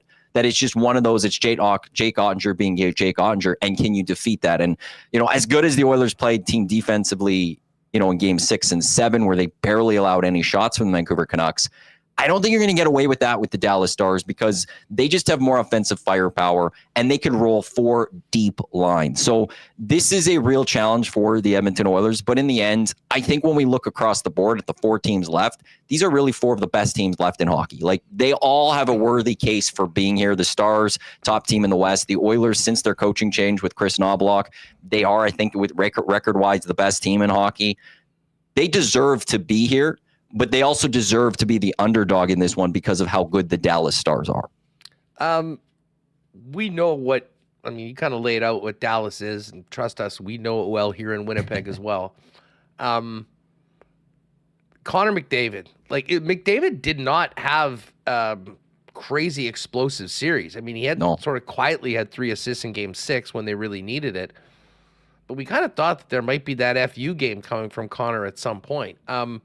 Definitely more difficult to do against a team like Dallas than what they played so far. But how would you categorize what is on McDavid's shoulders going into tonight's Game 1 in this series, considering, you know, he's a player that will talk about legacy and he will be judged on playoff successes and failures. He is in the prime of his career right now. Does he have the supporting cast that the guys in Dallas do? No, but sometimes fairly or unfairly, that isn't really considered. Like, to me, he has to be the best Connor McDavid for the Edmonton Oilers to be there at the end with the opportunity to win a 4th game. Yeah, I would agree with that. Like, you need your top guys to perform. And when we talk about the Dallas Stars, we look at all that depth. The Oilers' depth hasn't been there, at least through these playoffs. They've had some depth that looked like going into the playoffs. They had guys like Ryan McLeod and Warren Fogle, and even Corey Perry in the regular season, producing the way that you were expecting that he was going to do. Those guys haven't really shown up in the playoffs. When you go up against the Dallas Stars, even if those guys do show up a little bit, you're going to need your best players, though, to be your best players. And you're right, Connor really didn't have that last series. Leon did, though. It sounded like Connor, there was a little bit of an illness going through the Oilers locker room, and that hit Connor. And if you heard his post-game press conference after Game 7, one, it was because he was yelling a lot at his players, let's go and stuff like that. But you could hear it in his voice that he wasn't feeling it as much. So I wonder how much that played into him. As for the legacy, you know, I think when you're Leon or Connor, you always feel like the window's open, that the window's not coming close anytime soon. This is their second appearance in the Final Four out of the last 3 seasons. So I don't know if he feels the pressure as much yet to go out and absolutely carry the Oilers to a Stanley Cup final. But I do think that comes into play if they do beat the Dallas Stars. I feel like for the Oilers, if they can knock off the Stars in this, there's nothing stopping them winning the Stanley Cup. Because if you put Connor and Leon in the Stanley Cup final, there's nothing stopping them. I don't care how good the Rangers are. I don't care how good the Panthers are.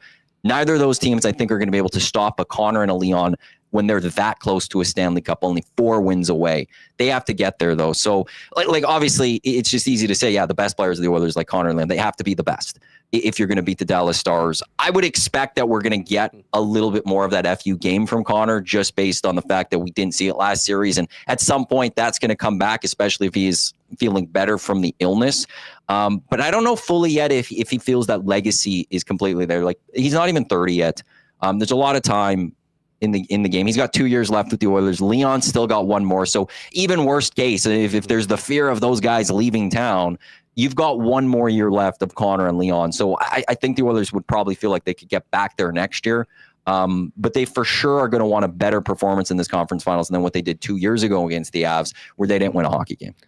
Speaking of better performances, how much pressure is on the shoulders of Stuart Skinner, and can he get the job done?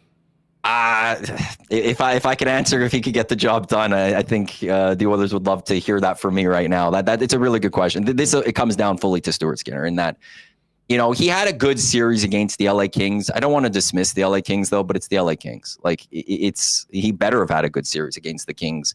We saw more of the Stuart Skinner last series against the Canucks, like we saw last year, which is like, he has the worst save percentage in the Cap era of hockey. I don't think he's been that bad of a goalie. The problem with Stuart Skinner is he never makes that big save in that moment you absolutely need it. Like, Shilov's never scared me as much for the Oilers side of things. He always seemed beatable. But in the games the Canucks won, he always made that big save in the moment that the Canucks absolutely needed it, while the flip side was Skinner didn't give that to you.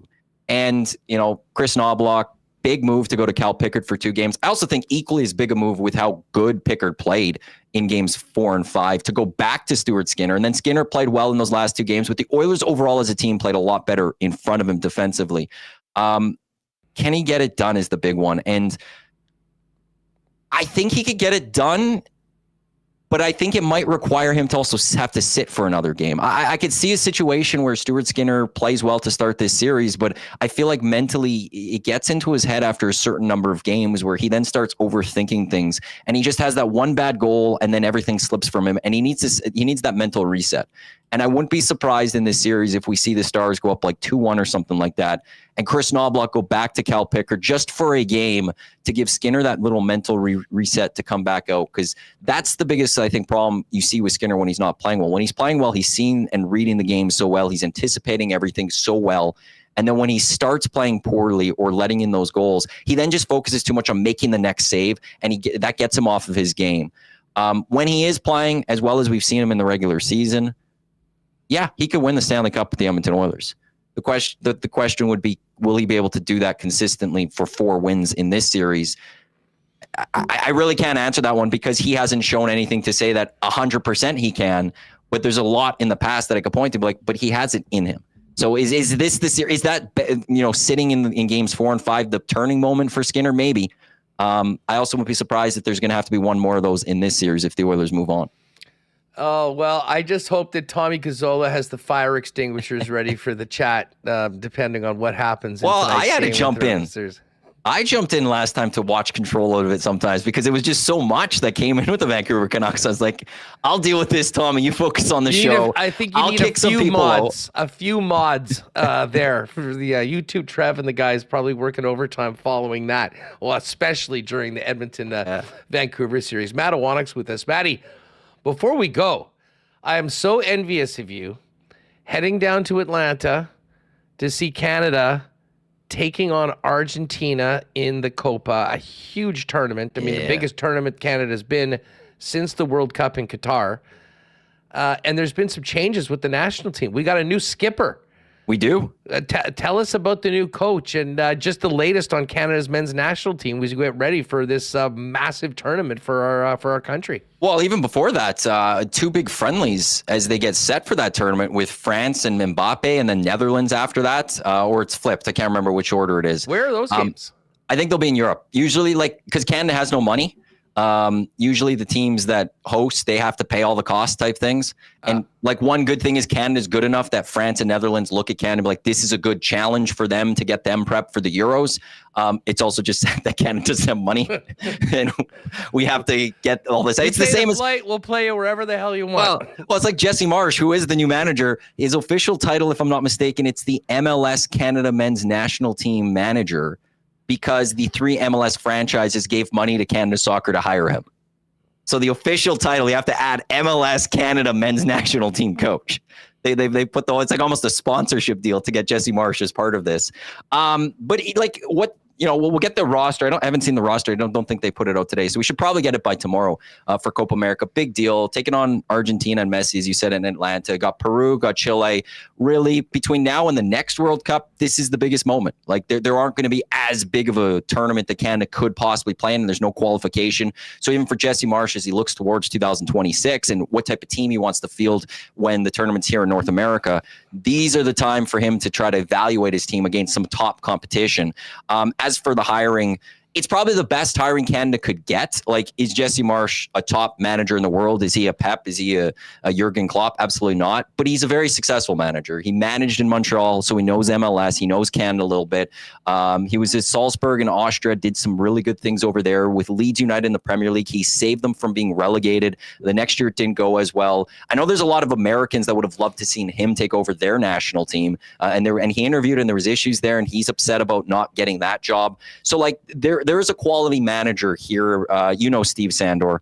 I was talking with him about it last week, and he likes the hiring as well. And Steve's been big in the Edmonton soccer community around here. So it's a good manager. He plays a fun style. So you're not seeing a manager that's going to come in and try to play like a 0-0 draw. He's going to let this offensive firepower of this team, I think, go out and try to score goals, keep Alphonso Davies up as a forward, not as a left back.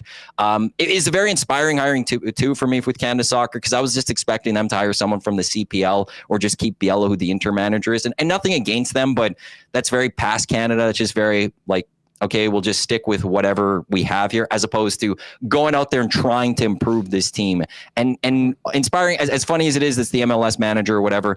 It's nice to see that they got the money from those 3 MLS franchises to go out there and get a successful manager who was also interested. South Korea was interested in him too. So this is a guy that I think will do some good things for Canada, and it'll be fun watching them in those exhibitions, and then the tournament starting in Atlanta, Copa America, with Messi taking on Canada. Well, at least, we got a coach. Yeah. They're in the tournament. They're going to be able to get there and play, and they're playing these friendlies. Is there any positive momentum behind the scenes with Canada soccer? I mean, unfortunately, really since the World Cup, it's been hard to talk about this sport in our country without talking about the dysfunction and everything that had been happening around it. I mean, they're making decisions, they're moving forward, but are we getting closer to being in a better place to capitalize on the incredible success of our two teams that none of us have seen in our lifetime up until the past 10 years? I'd like to say yes, in that they've got a new guy who's running things. I think his name's Kevin Blue. He's only been on the job for a couple of months. He's the one that's really got involved in the hiring process of the manager. He then went out, he got the money from these MLS franchises to go out and make sure that Canada got a top hire. You're bringing in a guy that hopefully in Jesse Marsh could do some good things with Canada, not just through Copa America, but in the lead up and including at the 2026 World Cup. That maybe that's the sign that they're on the right track. Maybe that's in the early days.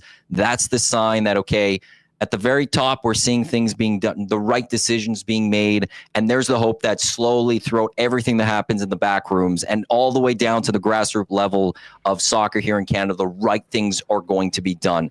A little too early to be 100% confident in that, but I think just the early days of Kevin Blue in charge, just a few months, like I said, I would like to think that it's a good sign, and I'll be optimistic that Canada is going to figure some things out behind the scenes. Like, the development is the big thing about that. I think if you talk to anyone in the Winnipeg soccer community, local, like grassroots, here in Alberta and Edmonton, there's still a lot of problems that need to be fixed. Hopefully that comes over time based on this new guy in charge and Kevin, but I guess we'll have to wait and see. And, there's also part of me that is very cynical and very skeptical that, 3 years, 2-3 years from now, we'll be talking about the latest mess of Canada soccer and how it never got figured out.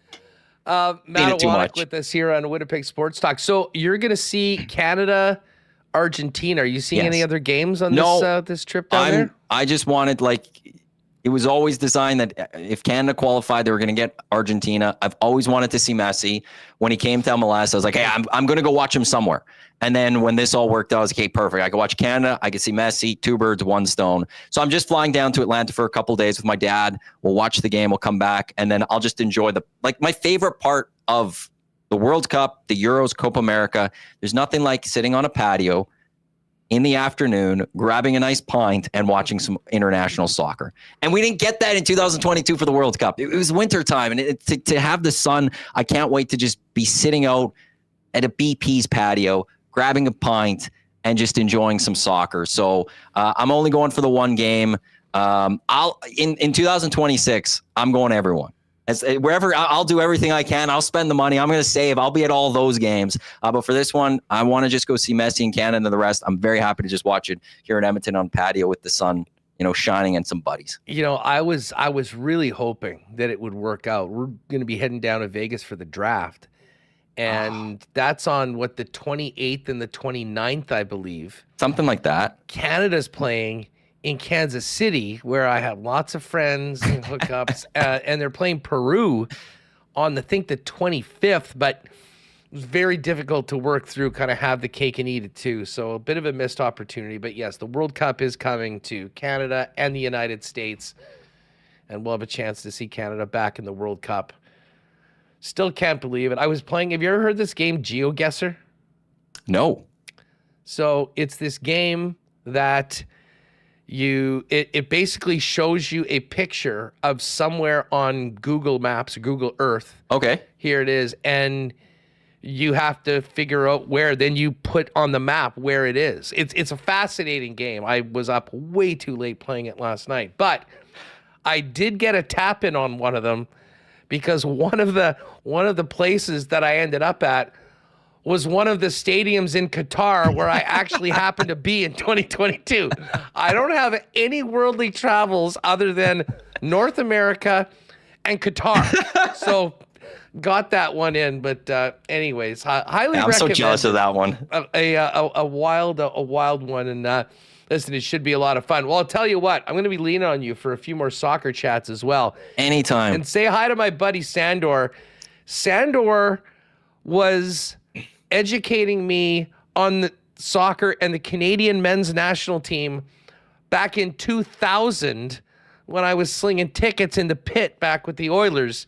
He and of course he had the 11.ca for a long time. I mean, I've never met anyone that is more educated, has been more into the national soccer program than Steve Sandor. So we'll lean on him too as we get closer to the end. Well, it's funny because he's an Arsenal fan too, and they were in the title contention and ultimately lost this past weekend in not winning, and City did. But like Oilers, it was I think Game 6 here, and it was the first intermission, and everyone's talking about in the city and in the press box about that first period between Oilers and Canucks. But I see Sandor, and the two of us just start smiling, and we spend the whole intermission talking soccer and Arsenal. Like that's just who the two of us are. The moment I see him, like I know where this one's going. Let's have some fun, Steve, and we go deep, and like other people will come up, like try to join the conversation, realize that we're talking about soccer, and then just walk away. So. Turn around. Steve knows what the hell he's talking about. It's great. We also had your buddy on, other buddy a couple weeks ago on one of our shows, Damon Bunting. So you guys had some crew. You guys had some crew back in the day. It was, you know what? That was the best part. I mean, it was unfortunate that Dusty like high-fived me coming off the plane as he was getting to Winnipeg, and I was getting on one to come and meet you guys. And it was great to see you there as well and head out.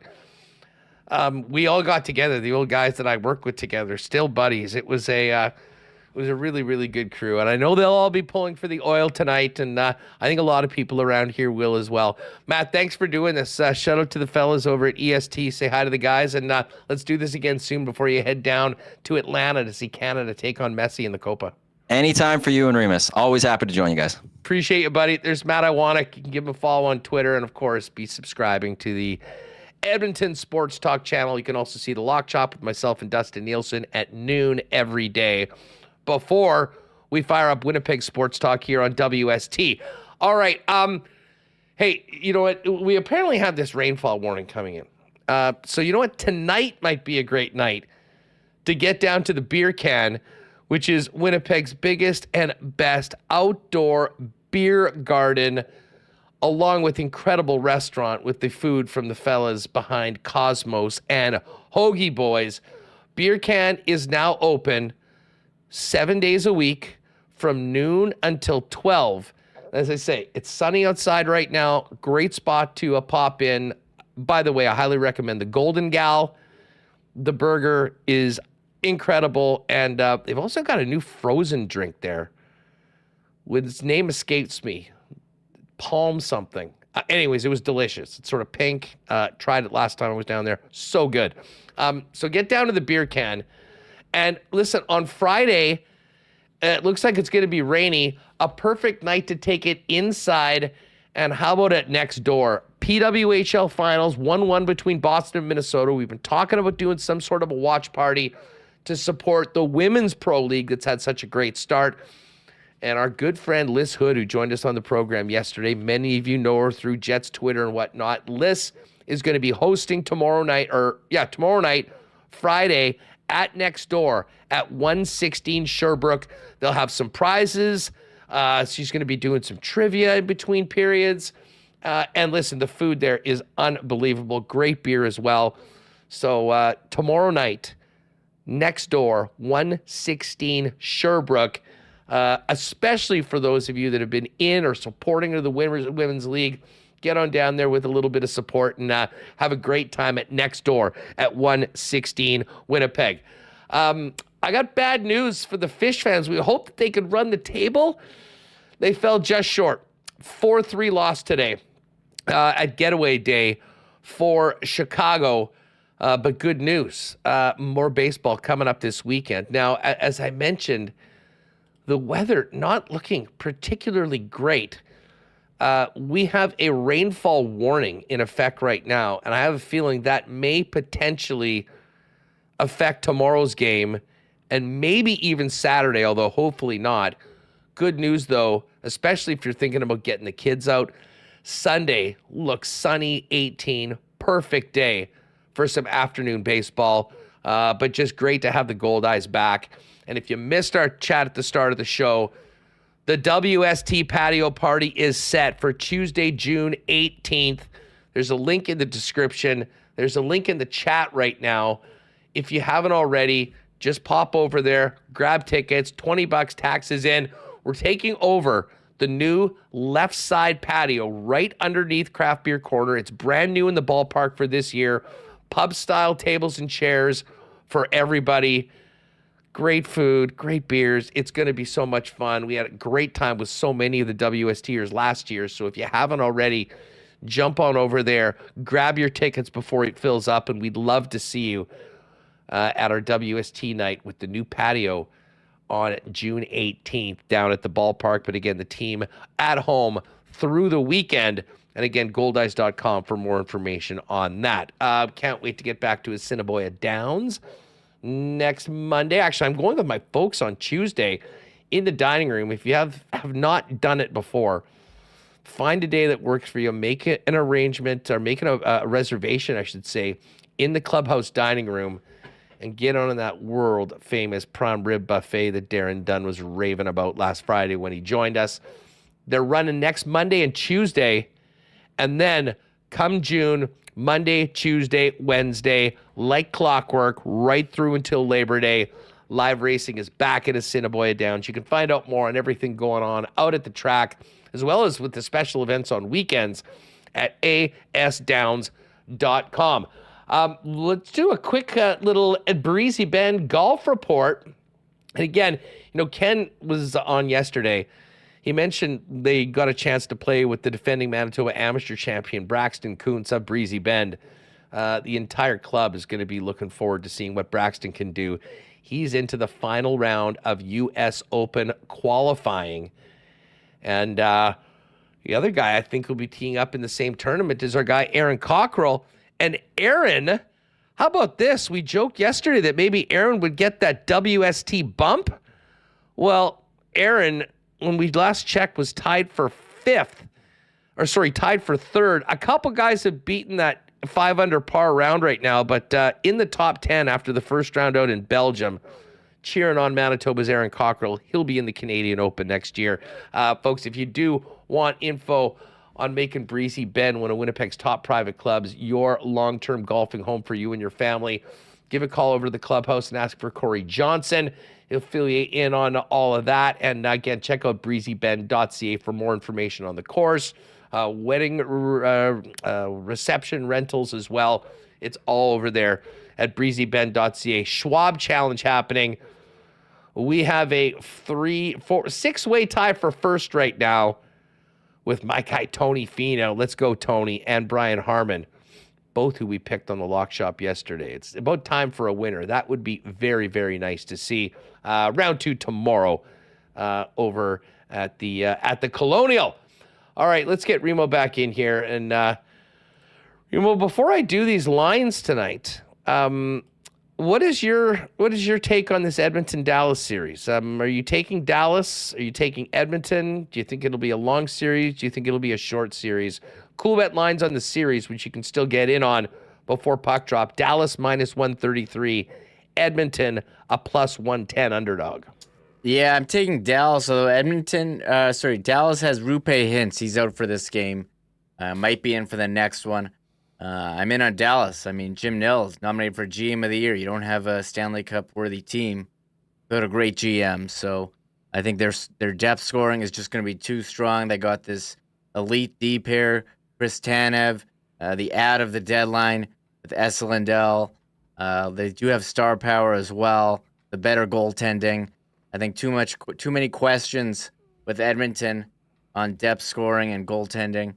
Dallas, they don't have those same concerns. However, if they take a lot of penalties, you let that power play go to work, could be bad for Edmonton. They do have Connor McDavid and Leon Draisaitl, and we saw what the superstars of Colorado, they gave Dallas a run. And, I mean, Edmonton, they got Bouchard as well, putting up some big points. It's going to be tight, 6 or 7 here, but I got Dallas in a close one. Yeah, I think Dallas as well, although as much as I have said that I don't really buy into, I want a Canadian team to win the Cup, more McDavid, more Draisaitl in the playoffs would be good, but I do think Dallas is going to take it. Tonight's line for Game 1, Dallas -128, Edmonton +109. And I know the EST guys have put together an Edmonton Sports Talk parlay for tonight. Here we go. Draisaitl 2 points. Hyman to score a goal. Bouchard to get a point. Oilers to score 4 or more. And Oilers to win. Plus 775 for the EST parlay. And then there's another one for the series. If you're cheering for the Oilers, this is a fun one to get on. McDavid and Draisaitl both to score 9 or more points in the series. Nuge 6 or more. Hyman to score 3 goals. Bouchard to score 2 goals. And the Oilers to win the series. That was at 12-1 to get to start off. It's now at plus 1050. So those are all there. Other great Coolbet exclusives tonight. Multi-sport combining the Oilers. How about this? The Road Dogs. Oilers to win and the Indiana Pacers plus 9.5. That one's boosted to plus 325. And Canadian National Treasures. McDavid 2+ points and Andrew Nembhard for the NBA 12 or more points. Plus 335. Whole bunch of NHL daily exclusives as well. Check those every day. Always get some great boosted numbers on them as well. Mentioned that the NBA is going at it. The Indiana Pacers, 8.5 point dogs in Boston after losing in overtime in game number 1. Pacers plus 300 on the money line. The Boston Celtics minus 370. Big win for the Mavericks last night, taking home court away from the Minnesota Timberwolves in game 1 of the West Final. The Timberwolves were a pretty big favorite to start it off at minus 179. If you still like the T-Wolves, and we know they can win on the road, they did it 3 times against the defending champion Nuggets in the last round. T-Wolves plus 131 to win the series right now, while the Mavericks are minus 161. That PWHL game that I mentioned for tomorrow, and that's going to get going at 6 o'clock our time. So, pop by after work, have some of those wings, enjoy the 14 sauces in the sauce cart, hang out with Liz, watch a great game. Boston plus 112 underdog, and Minnesota, who got the split in Boston to start the series off, a minus 149 favorite. I guess Minnesota's the team that we'll be moving forward. Maybe we'll have to get Jesse Pierce on next week. We cheer for Minnesota here. We're not rivals with them, like in NHL. Well, see, that's the thing. We don't have a team. I think there's a lot of Minnesota Twins fans. There's a lot of Minnesota Vikings fans. Fair. We just hate the Wild. Right. Okay, I get that. It's like the Twins and the Vikings, not like the Wild. That's the way I look at it. No skin in the game for it. Montreal and Toronto, I think we were hoping one of those Canadian teams would have gotten in, but they didn't. Anyways, PWHL is up as well. And now we are ready to go to Taste of the Bombers, Remis. How excited are you for this? Yeah, you were telling me last year how great it was. I'm looking forward to getting out to Princess Auto Stadium, sampling some of the great food. I think mingling with whoever's around there. That should be pretty fun, Huss. So yes, I'm excited for that tonight. But before we didn't even get to comment on this Scotty Scheffler arrest video. Oh yeah. I mean, it's funny. I read the police report. It said, what did it say? That he was dragged. That he dragged the officer. Ruined a pair of $80 pants, allegedly. The police report said the police officer was dragged to the ground and suffered pain, swelling, and abrasions to his left wrist and knee after the car accelerated and, yes, ruined the $80 pants. But the video came out today, and it just looked like a routine traffic stop. So I don't know. I believe he was going maybe 5 kilometers an hour. It looked like he advanced very slowly. The officer banged on his car and said, "Hey, you're going too far." He stopped, and then they arrested him.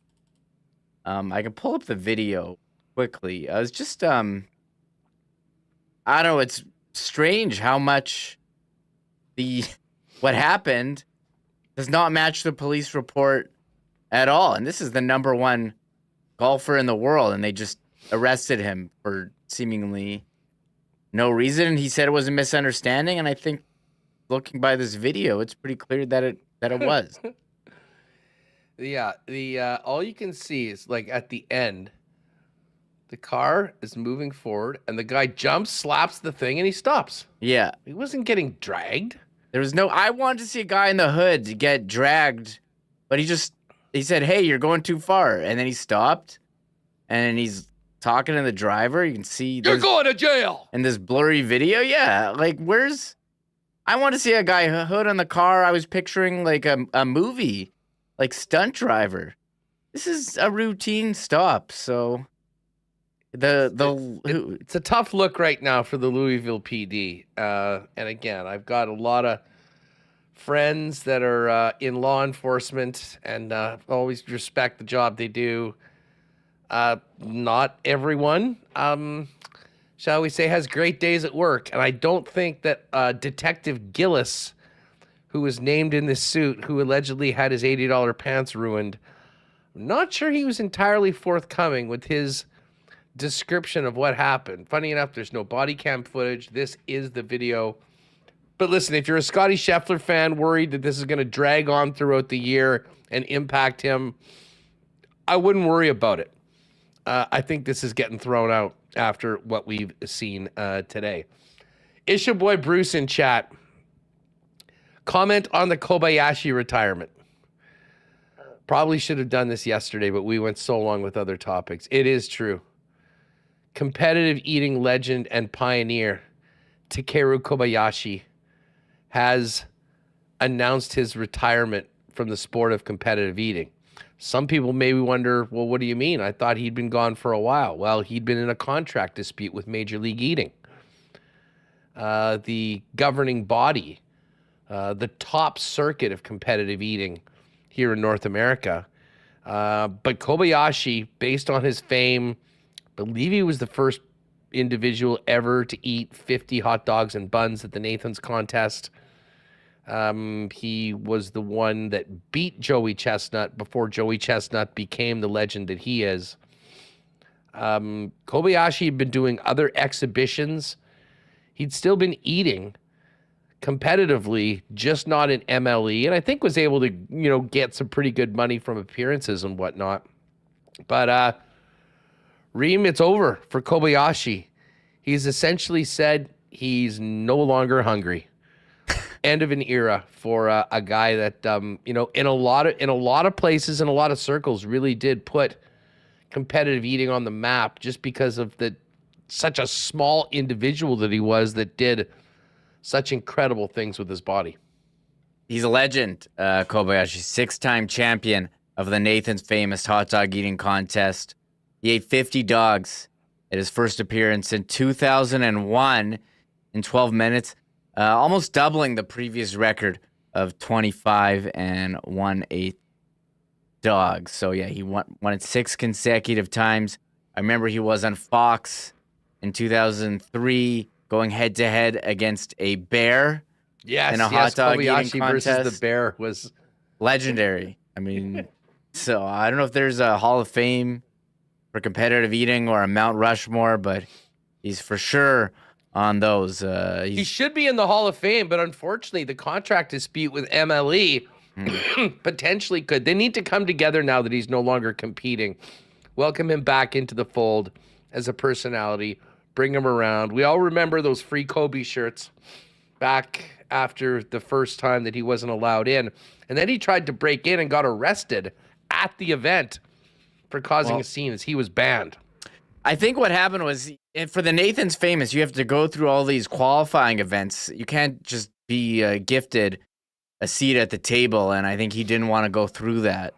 And, I mean, there's a number of world records held here on his Wikipedia in bunless hot dogs, rice balls, grilled cheese sandwiches, buffalo wings, lobster rolls, cow brains, husks, hamburgers, tacos, pizza, chicken satay, cheesesteak, and soba noodle.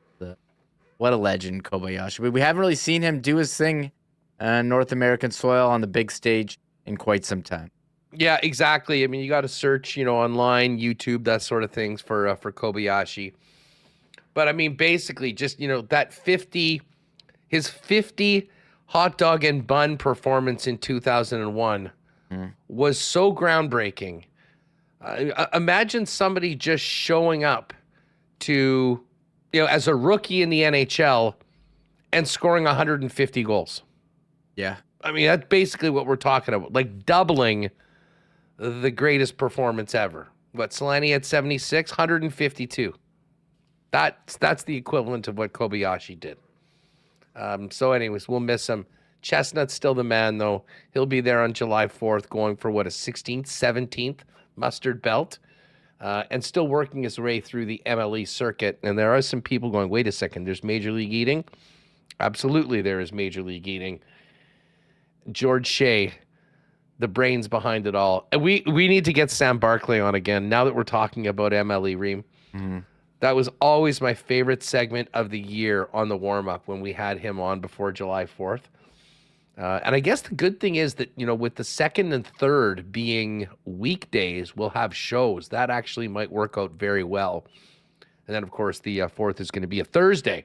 We know that because Canada Day is a Monday with the big party out of Princess Auto Stadium. All right. Keep an eye on our Instagram and our Twitter tonight, folks. We may have some treats for you and some highlights from the Taste of the Bombers event out at Princess Auto Stadium. We'll talk about it tomorrow. We'll get ready for the Sea Bears opener. We'll recap the game 1 tonight between Edmonton and Dallas. Murat Atesh is going to come on the program. Scott Billick as well. Probably get Eddie Tate on for a little bit more on the Bombers. They head into the weekend. Been a minute since we talked to Hacksaw. Marbles. Going to be a huge show tomorrow, so do not miss it. And might I suggest looking at the weather forecast, if you've got anything to do outside, do it now and do it tonight, because this rainfall warning looks pretty gnarly. If you haven't seen it, total rainfall amounts of 50 to 60 millimeters from tonight through Saturday afternoon. Strong low pressure systems coming northwards from the Dakotas. Most of it's going to fall on Friday. It'll taper off through the day on Saturday. So I think that game tomorrow night at the ballpark might be in jeopardy. But maybe we get to play 2 on Saturday or Sunday, which would be great for fans that are going to the Sea Bears game or popping in next door to watch the PWHL with Liz and the gang over there. Anyways, we'll be all over it tomorrow. And if you're inside and maybe you're normally going to be out, join us on YouTube tomorrow, live at 1 p.m. if you don't normally get over there. And, of course, 2:45, right around thereabouts, is when you want to be in the YouTube chat when we get going with the marble race. There was a lot of hoodie talk today in chat. Your next chance to win one is tomorrow, right around 3 o'clock at the end of the show. Thanks to Matt Iwanyk. Thanks to Ken Wiebe. And thanks to Coach Mike Taylor of the Winnipeg Sea Bears, who joined us today. And, of course, to all the sponsors that make WST happen each and every day. Have yourselves a great evening. And we'll see you tomorrow for a packed Friday episode of WST. Tomorrow, same time, same place. Thanks for joining, everyone. Oh, my God! Oh! Shut it down! Let's go home! Thanks for tuning in to Winnipeg Sports Talk Daily. Make sure to subscribe on YouTube and your favorite podcast feed at winnipegsportstalk.com.